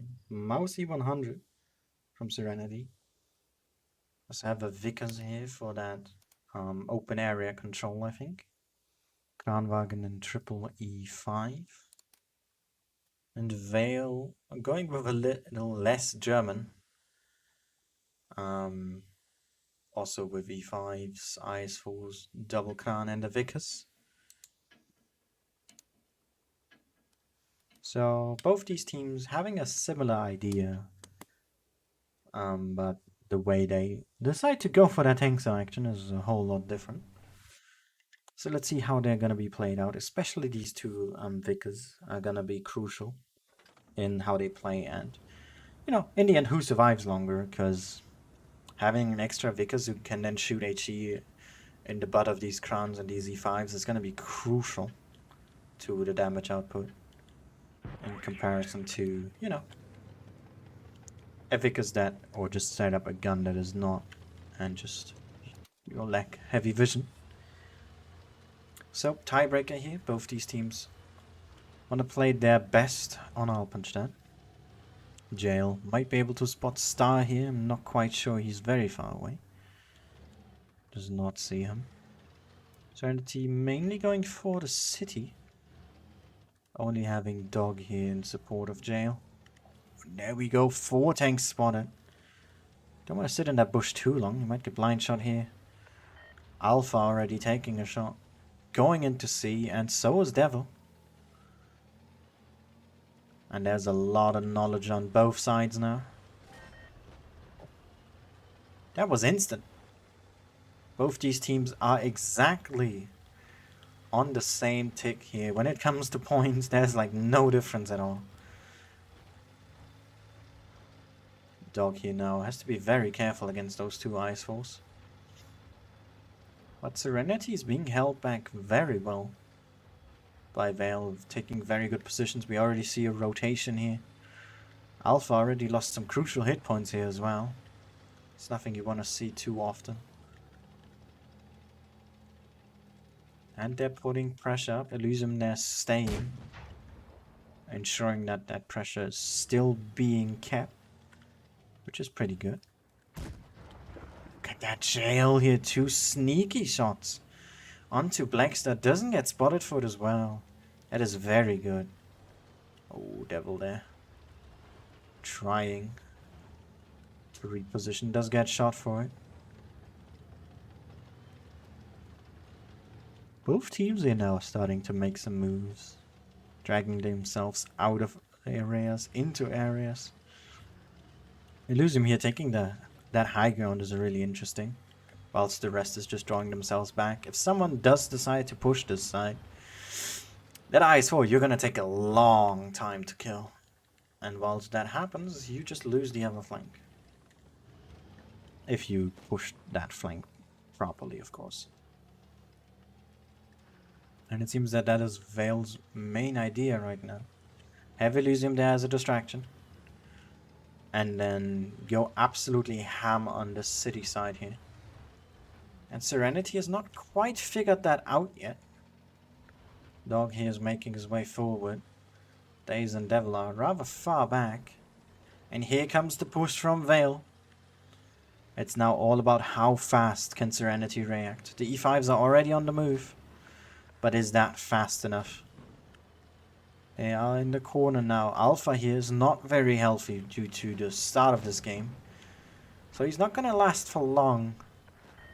But he does have a rather good position for cross shots here in Serenity already there. Getting these shots in an Alpha. Really presenting himself well with his hit points. Spitfire there. Gonna go down to Elysium. Focus on Vamilo as well. And these Vickers both still alive. Able to shoot down onto their opponents. They do lose Spitfire. They lost Alpha. Only now able to kill 1 tank. Oh, that was a really bad shot from Kimmich. He needed to pen that. As the hit points are still even, but the points are heavily in favor of Vale here. They need to get these clears out. And they need to get them done fast. Star is a one-shot. Kimmich able to clear him. And they need not lose any more tanks there. Jail and Tastenkiller here fighting. Currently, Serenity's Vickers. Oh, gets a nice hash there. 550. Is gonna win that duel. But B is being capped as well. Even though C got taken back. We are still on 800 points. Kimmich is very, very healthy. He's not gonna be able to reload for Blackstar. But can he get him out? Ooh, Jail there. Able to help out. It's a 3v2. Gets a shot in as well. He needs to make his move towards B here. They need to kill these tanks fast. Jail is already on his way to A. He's making the right call. Daze gets the clear as well. And this should be Serenity's game. This was so well played by both these teams. Very good reaction from Serenity. And look, he's not even letting him into B. He's just stealing the cap outright. Absolutely amazing play. That was worthy of a tiebreaker. That deserves a clap, man. That was so good. Even though I wasn't fully able to capture everything, I don't think. That was a nice fight between both of these teams, showing just how close the EU server is to each other. And Kimi here, able to deliver 9 out of 9 out of 9, even though one of them was a track shot. Gets that 4k there, even Elysium.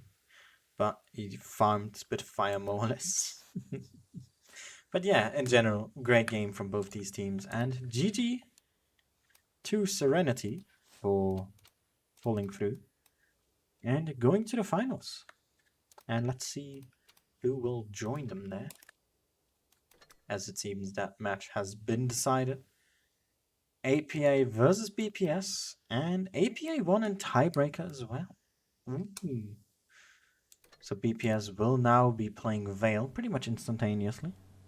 Oh no, they don't do that anymore too. That's great. Yukon and Faust, so we have Yukon back to back here. Well, at least both these teams now have the chance to redeem themselves.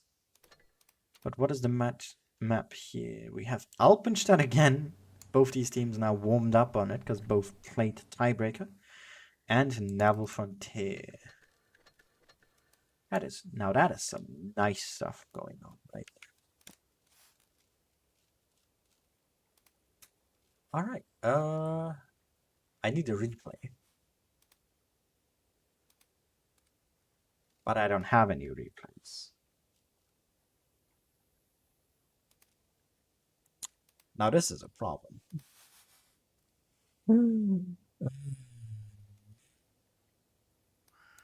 Oh no. I guess we're just gonna play another game, alright. Whatever. Just take 8 tier 10. I don't know. Let's play it because why not? Let's not think about it too much. We have a long time still. Because I don't know if the finals and the match for third place started at the same time. They didn't previously. It was always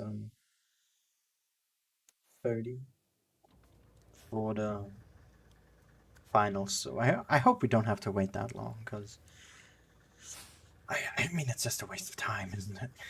I think these teams are prepared enough to play the finals. Not too soon after, but I mean, you know, there's a reasonable amount of time between. But yeah, I'm having fun. These are some great games today. Had some upsets, had some fantastic matches, some very close ones. Always love to see those specifically. And yeah, let's just hope that we can have a fantastic final as well between APA and Serenity. Both teams have been top 8 in the winter season. They obviously know what they are doing.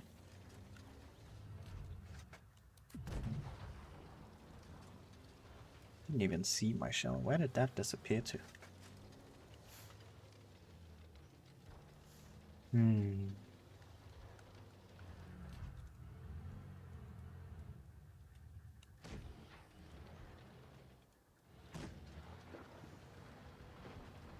going to peek too much because there's a badger there. That was not worth it. I took 400 from the STV. Goddamn.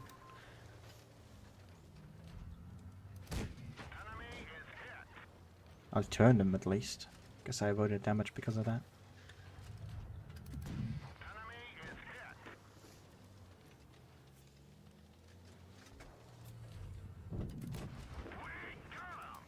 I have backup. FE, come on, do it. Thank you.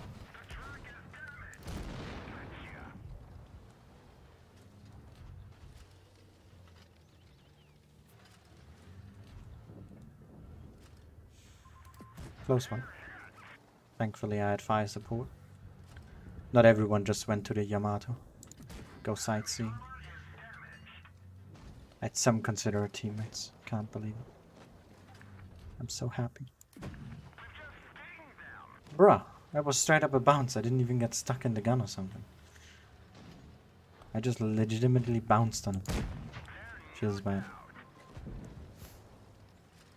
Kranwagen gun. Alright. Can I get one more shot out? Please cross that 3k. No, I can't. Alright, nice game though. Although it was a 7-0, so who knows about nice.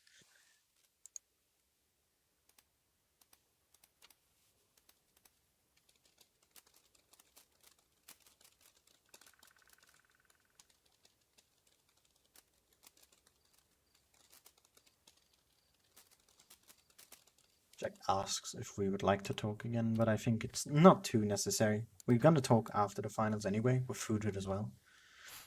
Because he asked earlier. So I think we shouldn't overdo it too much, right? We should leave reasonable spacing in between the talks that we do. Alright, nice. Finishing up the battle pass. That's not the invite. Alright, so let's check.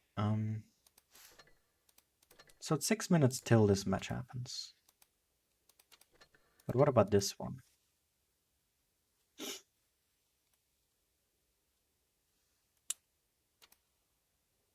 Also, okay, so they start at the same time. That is nice to see. So, not a lot of time till the next one starts. Do I risk it with another game? Don't really want to, so let's not do it. Let's just play things safe. Also, can I just say I really like our new interface that we got. Where is the red? Oh, there. But there's just too many certificates. Too many.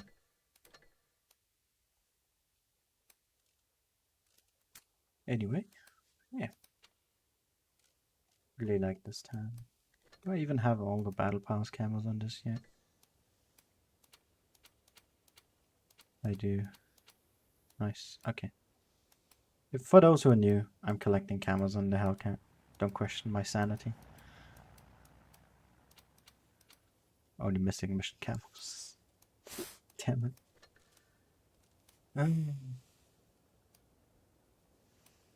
Alrighty then. So yeah, what do we expect APA versus Serenity? It's gonna be quite an interesting one. How Serenity played this previous skill? They beat Loka in their quarters, beat Reckham 2-0, and they have already played APA yesterday. Won in a 2-1. Nube and Faust. So this is basically APA's chance to get a revenge here. Then beat Vale, and then let's see what APA has done. They've played BPS, played IW back to back. That's not easy. They also played Vale yesterday and won 2-0. Alright. That'll be interesting to see. And yeah, let me just grab a drink and I'll be right back.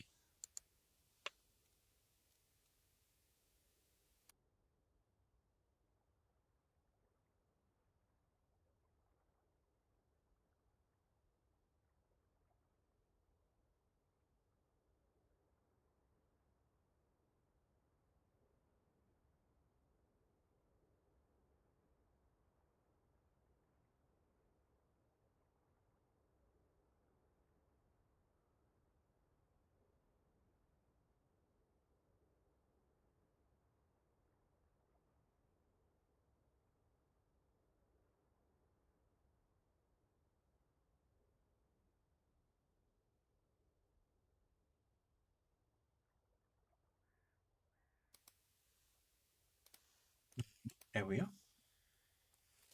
Just to, water the throat a little. But yeah, we've all 3 streamers here. So now it's all up to who would you like to shout at your ears more? Myself? Oh, not shout, but whisper into your ears more. Is it myself? Is it Jack? Or Fugit? So you're not forced to watch a specific person. You're not forced to watch me even. I wouldn't watch myself. But that's because I can't stand my voice. So yeah. Up to you who you want to watch.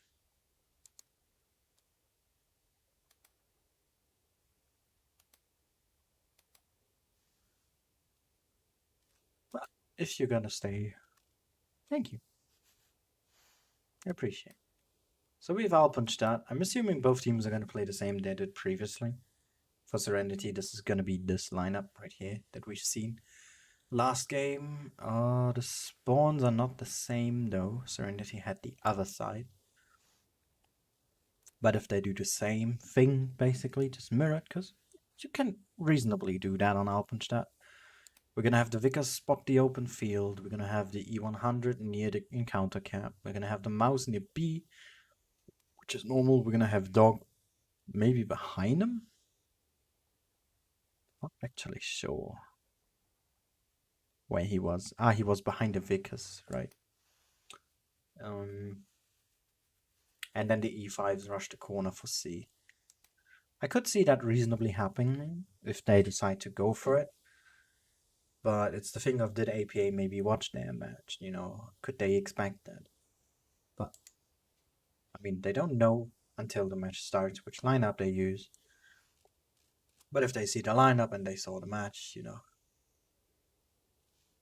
they might expect it. Who knows? Who knows? I don't.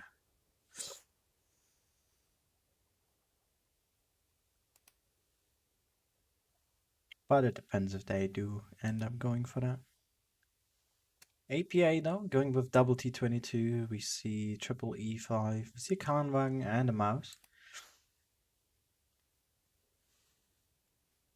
Somewhat similar, somewhat really not at all. Going for a lot more mobility on the lineup with just some safety for armor and hit points here. While Serenity is going for something very special here, going with that big alpha on the 100, going with that high armor and hit points on the mouse specifically, and then, you know, just the rest. And then the Vickers. If he meets those T22s, he's probably gonna die. At least if he meets them early.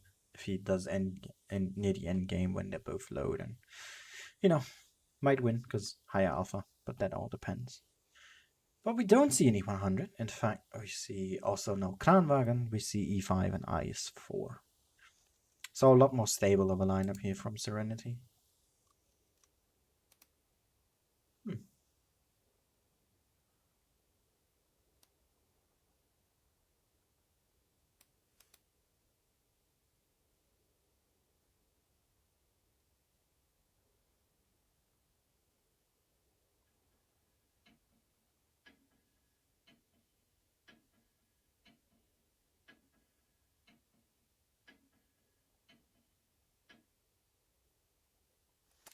Alright. It's time for the finals. Serenity versus APA. Not too sure what to expect from APA as we are seeing them for the first time tonight. And also for this previous skill. But yeah. There's 4 spectator, thanks. So yeah, the spectator limit has been lifted, I think. Something like that has been mentioned. Not sure if that's what they meant. Or if it's something different. But, regardless of that, Serenity is really pressuring the A side heavily. Good spots from Jail here, getting both T22s seen. And Wisnia, I think. As well. Does see Lightbolt, but doesn't get seen back. So APA here, basically everything on the park, or the open area, apart from Orsoil, who is holding that B spot as you would expect. Might run into Spitfire here, both doing a similar thing of just, you know, being as far back as possible, but still keeping an eye on that cap. Dog has to be very careful here. But APA is already relocating, sending 2 T-22s and 2 E5s back. Wisnia is more or less stuck over there now. Oh, dog got spotted. Couldn't see the T-22s though. Definitely gonna get shot by Osai here if he pushes forward. Now it all depends. How is Serenity gonna react to this? They don't know how many are flanking around. Dog just knows that there's someone coming. And since there's a T-22, you bet there's more coming. Can he hit it? Manages to pull through, and there's the rest of them. All spotted also in B. Jail has to fall back, and especially Dog here. He is not fast with his eyes full.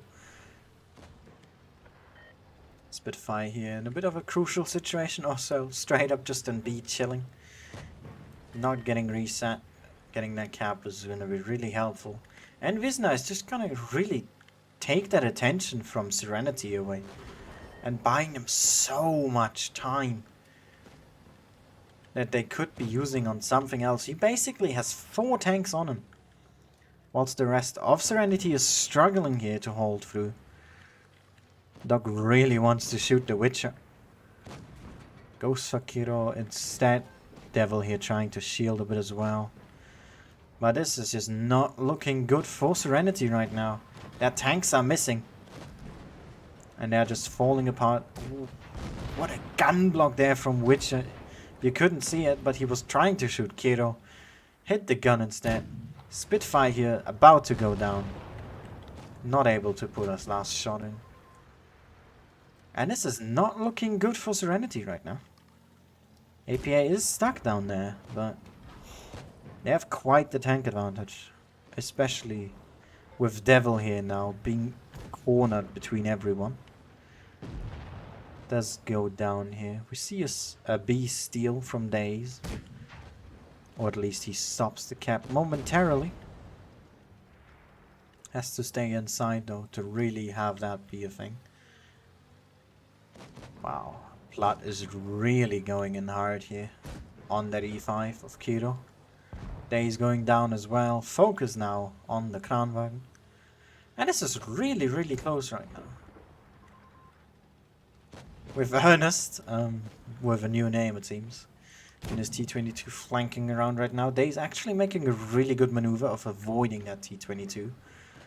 Who's probably looking for that A-cap. APA really wants to play here with points. Because they're going down is very crucial. Kimmich able to get the E5 out, but the T-22s are still alive for APA. And that is the game changer here. Because they have that mobility. Ooh, didn't get the clear here. And they're just going to be winning this thanks to the points now. And GG here to APA. Clearing that first game. And Serenity kind of throwing that away. Really well played, especially Osel there in the mouse. He just... Man, he did some really heavy lifting there in the middle, didn't he? Just didn't work out for Serenity. They took too long. Wisna did exactly what he needed to. And that was basically perfect. He took the attention of 3 heavy tanks. And even the Vickers ended up going there to help them kill him faster. And in return, they lost 3 tanks. They managed to kill 1 in return. It just didn't work out. Serenity needed to act faster than that. And APA capitalized that fully. It was close in the end. But still, I think that played a massive part there and managed to win the first game.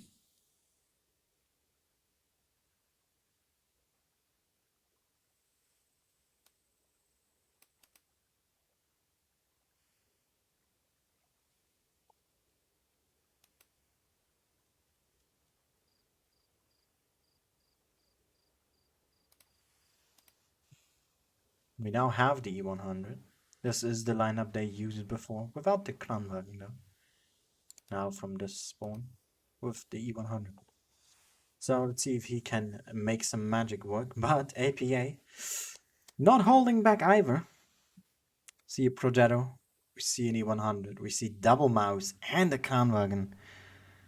That is some unique tanks you don't see usually. I mean, the Kranwagen you do, but the mouse is the 100 and the Progetto in one game? That's a bit of a different story. We now have also a T-22 instead of the Vickers here from jail, going for a bit more of a safer route. So let's see how both these teams are going to be approaching that. The Progetto is an interesting choice. Rather bad gun handling. The aim time is really poor, but if you can get up close and personal, it does work out. So let's see if Serenity can bring it to tiebreaker here. Or if APA is gonna take this one home 2-0 as they are now on match point. This time focus of Serenity again the open field here. APA is gonna be pushing hard on the C-cap. They're gonna get this early. Shouldn't get spotted for it either unless Spitfire stays here. But his main objective is B, so he's not seeing that. Meaning APA is gonna get into a cap advantage here.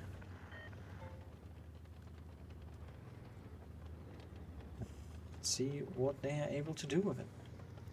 Kimmy here behind Spitfire, of course. Those two sticking together. Reasonable to do. Locking down that alley there. Hopefully Spitfire's not gonna block him too much. But, oh wow, Yennefer has been seen. And let's see, where do we go to? Jail. Really risky approach there to drive that way upwards. They've managed to get a good shot into Orso though. Devil here with a really good position now. Has to be careful though. Yennefer has it sight 750. That is a nasty roll, and then he couldn't even do the damage that he wanted to. That was a rather bad trade on his end. Really good shot there from Yennefer. Didn't even get spotted, I don't think. And APA is now in control. They have B locked down with both mouses. They got C earlier than A. So now if Serenity wants to get ahead in points, either they do get B, but they're gonna lose a lot of hit points for it. Or instead they just get a kill. Not a good trade there for Spitfire. Loses some hit points. See a bit of a rotation here. We see E5 there. Moving around through the spawn. Spitfire takes another one from which are really good shots then coming out of his barrel. Yennefer does it again. Jail here. Not careful enough. Took a big hit there. In earnest. Just being careful for now. Holding down this angle here. Getting some spots in that area.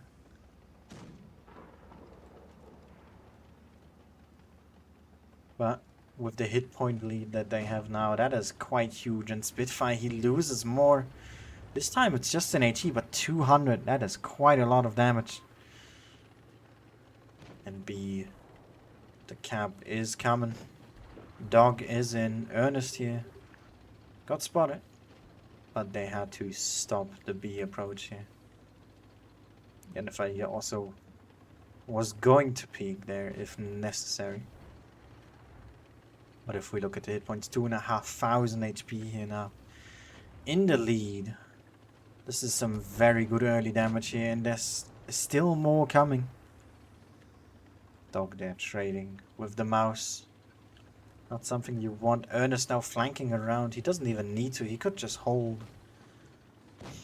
But he's going very risky here. And APA is starting to approach things a bit more aggressively, and so is Serenity. As the points are ticking closer and closer. Having these E5s now all lined up here. We also have Kimmich holding down this angle here in the hopes of someone peeking too far. Both these teams are approaching the 800 mark. Oh, Ernest has been seen. Fighting off jail here, messes up both shots. Pens the third though. And now it's all about, can he do enough damage to make this worth it? Or did he just throw himself away aimlessly? Because the rest of his team does need jail here. But Ernest is just buying time at this point. B approach here again happening for Serenity. Dog is very, very low here. Spitfire is not going to be able to cap this either though. Ernest back on a full clip and Kimmich is behind these mouses. But it's not going to be enough. The hit points are getting very, very close here. But APA is starting to get an itch. Get the first tank out. Spitfire here is in a very dangerous territory. They get Kiro out in his E5. Also here is also starting to go very low. Ernest and Jail both down to one shots here. But Serenity right now in the lead. They managed to steal C. Oh, what a good fire from Kimmich. And they win it very, very closely. Just losing 2 tanks back to back. That fire won them the game.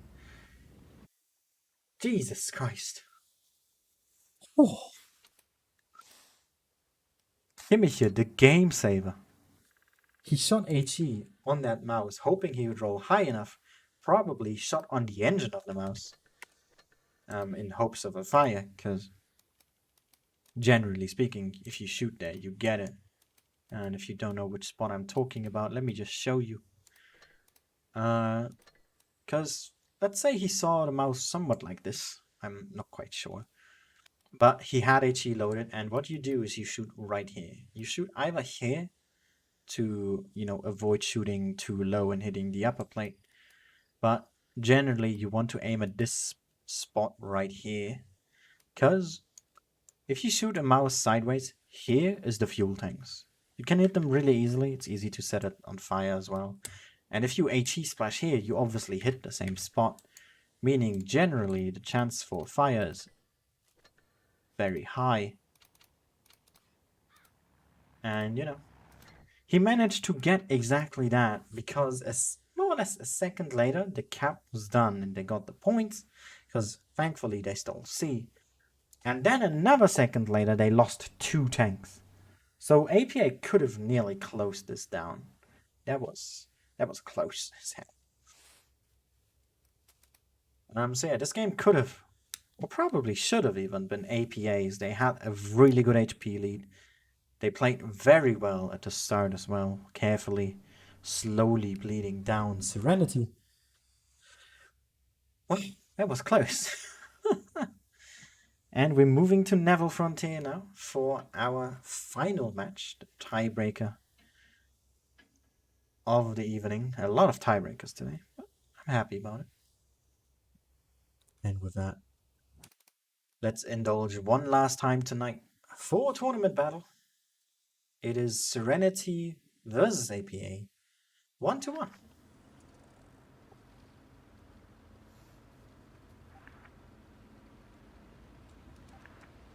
These guys are just talking casually about football. Okay.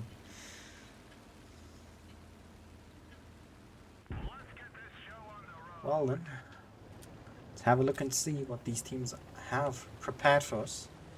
Serenity here with an IS-4, with double Kran, T22 and triple E5. More or less doing the right thing, but a bit too early. Ernest was not quite in position. Getting an extra tank unspotted in though is really nice. And then APA with an IS-4, double Kran, triple E5 and a Vickers. So mirror matchup, except for the T22 to Vickers. And look at that pressure that they're applying. Dog straight up in B. They cannot reset, but they locked down this A camp really well. But Yennefer bled hard for it. They lost so much HP for that. C is gonna get stolen instead, but they already have B camp. Might just be able to get an A here. And they in fact do. And Serenity here, huge pressure that they applied from the beginning. Devil they're taking 2, but unnecessarily. shot very far to the left here of that bush. Yennefer is stuck behind that rock. Not gonna be able to do a whole lot anymore. Days here. Can't really move too much either. Unless he picks his timing right.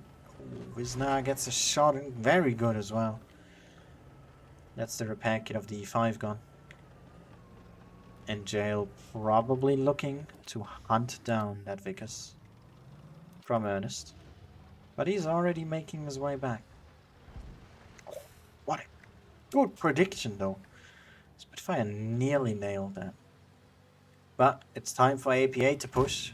Countermeasures. They brought the HP down a little bit close to what would be called even here, but they're pushing on 2 Kranwagens. A T-22 in the back, but he's focused on that Vickers. And now with the Kranwagens more or less loading here. This is getting close. With Days now coming in as well. Kimmich, he waited for that second shell. He waited very patiently to get this kill. Gets it as well. On the other side, we have that aggression. Yennefer still alive. Very low though. Wisnar as well is gonna die. And Serenity in absolute control of this focus fire. Really well played. Ernest also losing to Jail there. Very close matchup. What a fight. Serenity absolutely dominant. Overpowering them in a brutal manner there. That was really strong. That was such a strong game. Well played. That's all I can say to that. That was absolutely well played. And it seems that BPS and Vale has been decided for a winning tiebreaker of Vale here. So that also going to tiebreaker. That is crazy. That means all the semis and everything after went to tiebreaker. I love seeing that, honestly. That is fun. That is so fun. Oops.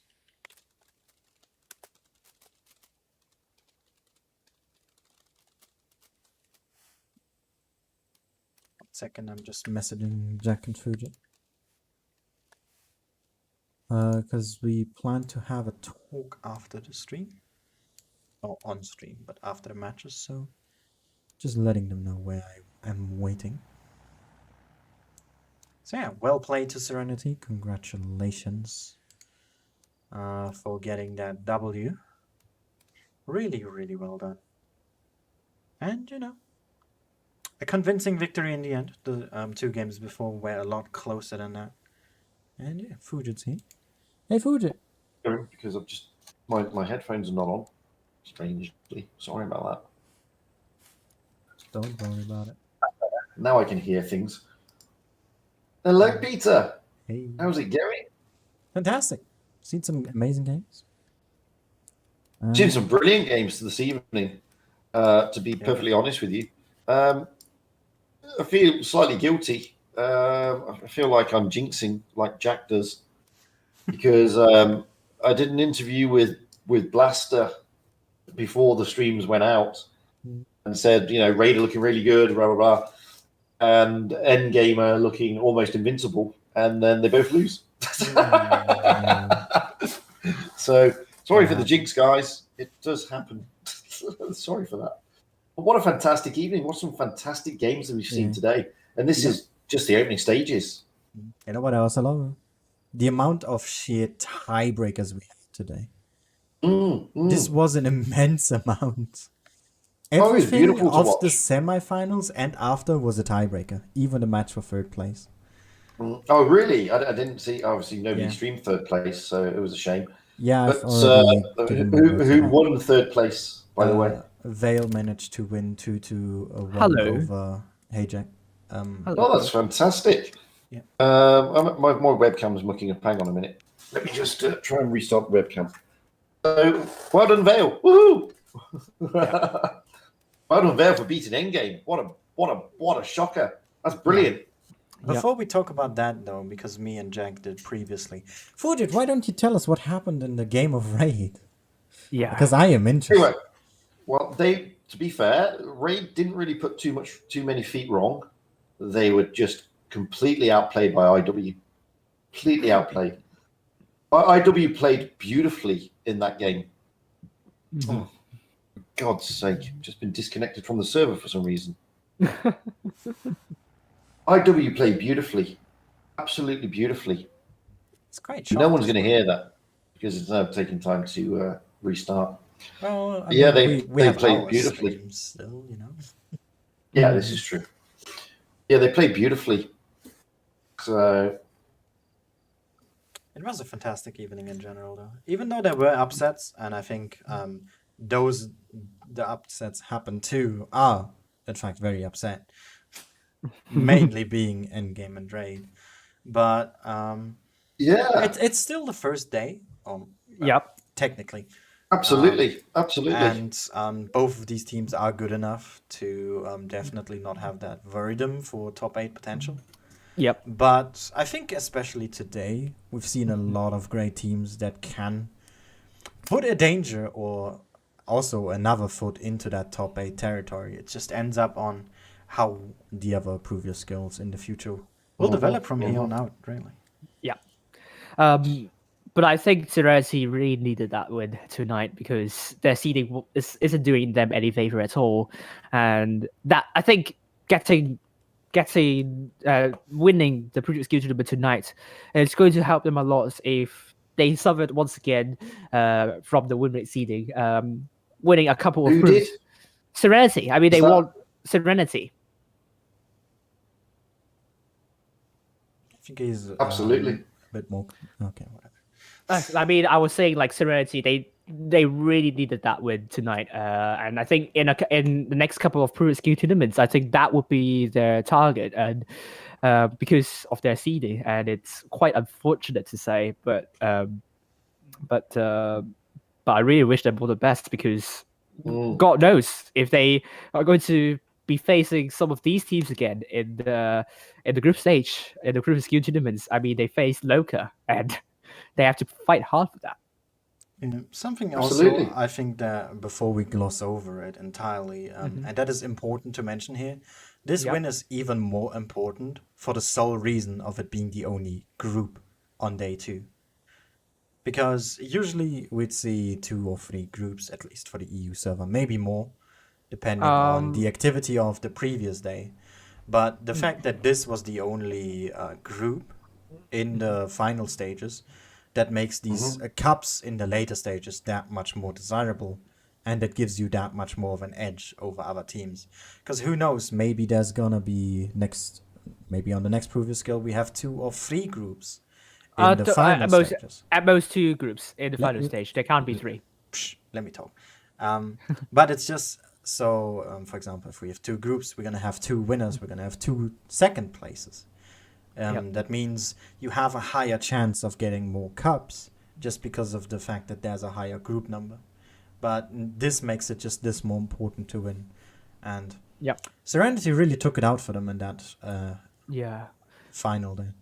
Before we kind of, round Serenity played well in that final. Yeah, before That was a great final. Really great. Let's talk about Serenity versus APA. I mean, the second game. Oh my god. That was won by a second, literally. Yeah, Absolutely. I thought Serenity was in trouble because they didn't have the cap lead, they didn't have the hit point pool lead. I don't know how Serenity's going to come back from that. I think at one point down by more than 2,000 hit points. 2,500 even, I think. Yeah, they were. Yeah, they were. It was very grim for them, but I think what they did, the winning move was those triple T110E5s on C and briefly stopped the cap and rushing at the right moment because 800 cap points at that moment because both teams, Serenity APA, only have like 5 cap points of deficit. So only a brief cap stop would do the job, and also a kill would do the job. So I think Serenity realized that, and they cannot push any time earlier because they know that they have a hit point pool deficit, because they know if they rush, it's a loss for them. So they waited until the right moment and they gambled on C, and they didn't push on C in the first place, but like on B, and that I think was a masterclass from Serenity in dealing with very adverse situation, and I'm lost for words for that. I kind of want to partially disagree with saying Right. that it was Me too. that this was the winning move. I think Right. instead of saying it was a winning move, it put them back on equal footing. Because as you said, they were down on points. They were heavily down Right. on hit points. I Yeah. think they even lost a gun first. So there Mm-hmm. was a brief moment where they were just behind in guns. They got that C cap though. They stole that, meaning they managed to catch up on points, but they just lost tanks so fast because of the focus fire Yeah. that APA had. It was really strong. Right. One thing I was confused about was Ernest leaving his team to fight off Jail, but I think that was for the sole purpose of not letting Jail farm his heavies. So Yeah. it was solid, and Yeah. he even managed to win that fight in the end, because But the match ended, the caps happened, the points, and after a split second after, 2 tanks died, and one of those was the T-22 of Jail. what blitz on So them. Yeah. it was I mean, really close game. I mean, in that second game, I thought Serenity were I know they were on the back foot, but I thought they were very well composed. I think they timed their move almost to perfection, and they had the right focus, and they were taking out the tanks they needed to take out, knowing that they had that E100 of Air Kimmich coming around the back was just spectacular. Right. That was a great move. True. I think whoever was Those calling shots that. into the back of APA, that was brilliant. No, I mean, when you talk about game-changing moves, I think Air Kimmich's move. I mean, if you look at the damage he dished out in that game in that E100, Yeah. I think that was a game changer. I mean, for a matter of he fact, managed to he get won around the game. back. It was huge. Yeah, his contribution to that game was huge, and it was beautiful to watch him do it. It's not And just I think that. I'm no, sorry. it's not just that. You had the E5s over at the C cap as well. But it was the way that Serenity were very composed, and I think they timed everything pretty well in that game. And going into that third match, it just showed you how composed Serenity can be, because APA had played pretty well all evening. To be honest with you, they hadn't really put that many feet wrong, and yet Serenity really made them look amateur in that last game on Naval Frontier. No disrespect to APA, but you know, Serenity. No, seriously, 7-0 on that map. Look at the position of the tanks for Serenity. Right. You know, I mean, Days was tempting Yennefer and the E5s to put shots into him all the time. Peter Dog is capping B, and then goes up there to make sure that the Crown Wagon and Yennefer can't do anything more. And it's just beautiful moves. And then I thought APA were going to absolutely annihilate those 2 Crown Wagons of Air Kimmich and I can't remember who the other Crown Wagon was now. Yeah, but they came in to rescue. Exactly. Came to rescue. Beautiful to watch. And I think there was like a T20 coming from the backside as well. So No, he went for the yeah. he went for the Vickers. He didn't went even up. shoot. He went up for the okay. Vickers. Yeah, I see. It I thought was he was kind of beautiful to pincer, yeah. watch. But the thing Right. is, I thought- he stopped the Vickers from helping on the Crown Wagons. So he still contributed. But I want to talk about Game 2 again for a second. And specifically, Herr Kimmich. Because my God, did he absolutely webcam. play well tonight. Right. He played beautifully. Apart from that bounce on that crab bug, which was very unfortunate. And, that was like, okay. that almost kind of changed it. Almost kind of brought him from hero to zero. But almost. He really was the hero of Game 2 because I think it was the wrong game. Sorry. He faced the mouse. Yeah. And the mouse was he shot him down to like 300-400 hit points, and they were on the verge of losing. So what do? You shoot a mouse with HE in your E100 straight onto the engine deck, and he managed to kill him with a fire.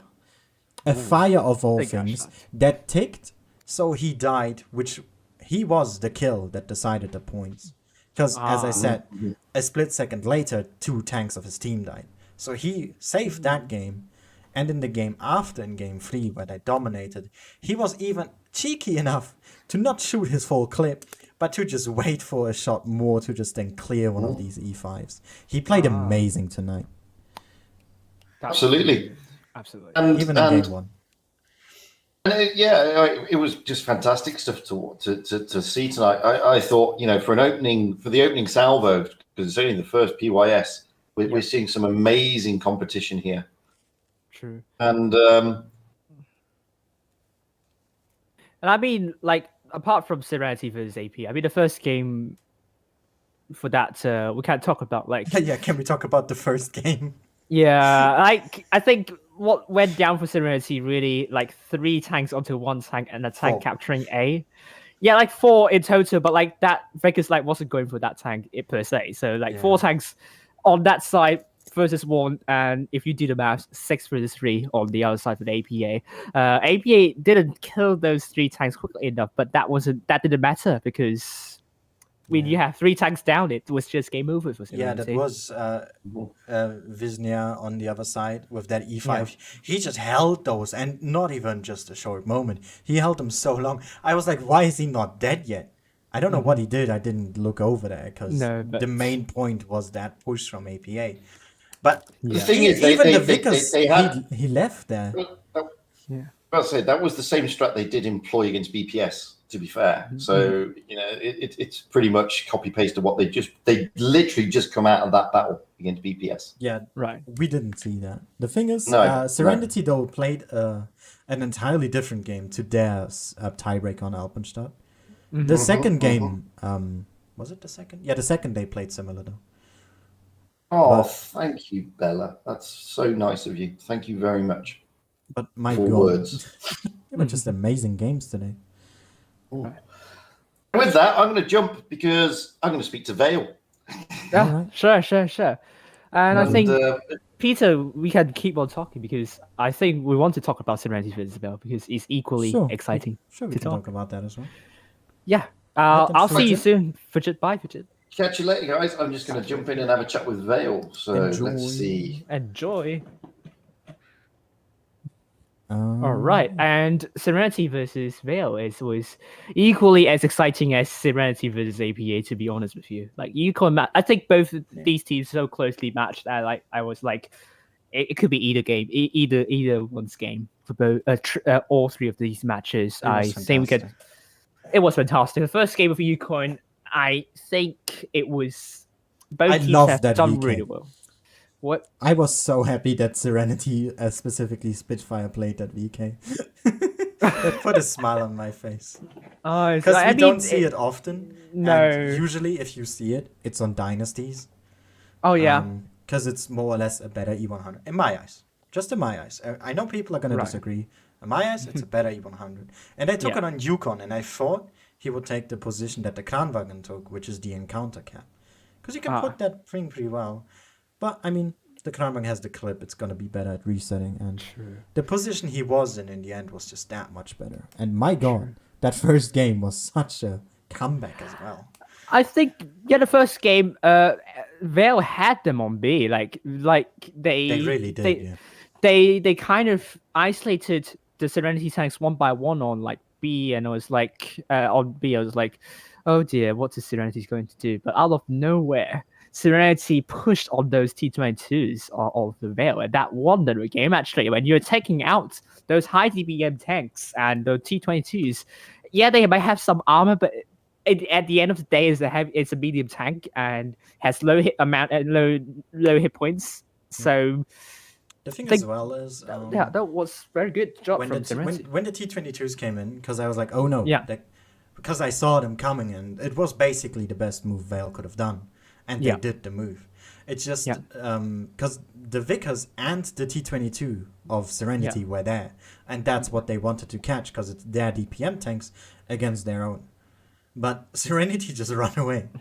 It's not a bad thing. It's the right thing to do because the T-22s ended up getting caught by these heavies and absolutely just trashed on, basically. Yeah, I got nailed on. It's just like I didn't expect that move either, and I think that was a very that was a big gamble, and it paid off. And boy, it really did pay off. Yeah, it was massive. Very massive game there. I think second game it was Vale winning that, and I can't recall exactly what had happened. I mean, I my alien memory. I think I remember like Vale did one thing really good to win that game. I'm just checking the battle results again. Yeah. I don't remember. Wasn't that Okay, when they so- pushed into the corner on A? Was that game? Uh, Or was that game one? yeah, yeah. That game was won by Vale, and I think it was like I can't really remember exactly has happened there. I remember. I think neither. I kind of mentioned one thing that Vale did really well to win that game, I and think it as I just said, singled out tanks. I think it was the focus fire. Because if we focus. look at the battle results, I remember. I remember. Yeah. I think I mentioned. I kind of looked into how many shots that Serenity bounced because Serenity bounced so many shots in that game, and that really costed the game. I think both teams similar level of focus fire. Vale maybe a notch better, but I think what matters a lot in brawling situations is shot effectiveness and those crucial shells. You can't afford to bounce them, yeah. and Serenity, I some think they were some also big very shells split, I bounce. think, if I remember Yeah, I think correctly. a bit split, and I think really at that moment it's about individual skills and also which team is Definitely, yeah. more composed, and it was Vale which is more composed and more effective with their shells, and I checked like Vale is slightly better in getting their shells in, and like Serenity have a couple of them like only putting in half their shells, only penetrating half their shells, and a big proportion of their shells didn't go through. So it really, really put them in a terrible position. Yeah, and I mean, then we had that E100 game, right? With Kimmich. Oh that was the game that Kimmich bounced onto that Kramwagen strike. I think so he that's got stuck in the tracks, if I remember. So I that see. was Yeah, that his almost issue. costed the game, but I think it was Serenity getting off three caps in the end.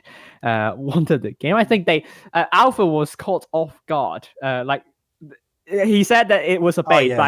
I don't think it's a bait. I think it's just like it's not part of the plan. But even if it's not part of the plan, they reacted quickly on B, and that was where Vale is not well connected in the middle, and Serenity was able to isolate the tanks there, and that one versus one Vickers like was brilliant. Yeah, that 550, I catch that as well.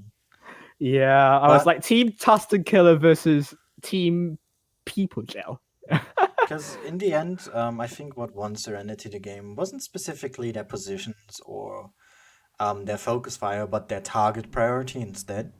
Because they caught the Vickers, which they won the fight in. They pushed Oversea, I don't remember who it was, but they focused that Kranwagen so hard. I think it was Blackstar that got focused out there. Yeah. He did a good amount of damage. He just couldn't survive it. And it was just you just had better tanks alive at the end, I think, because the Vickers was still there. That's what I also mentioned at the start of the game.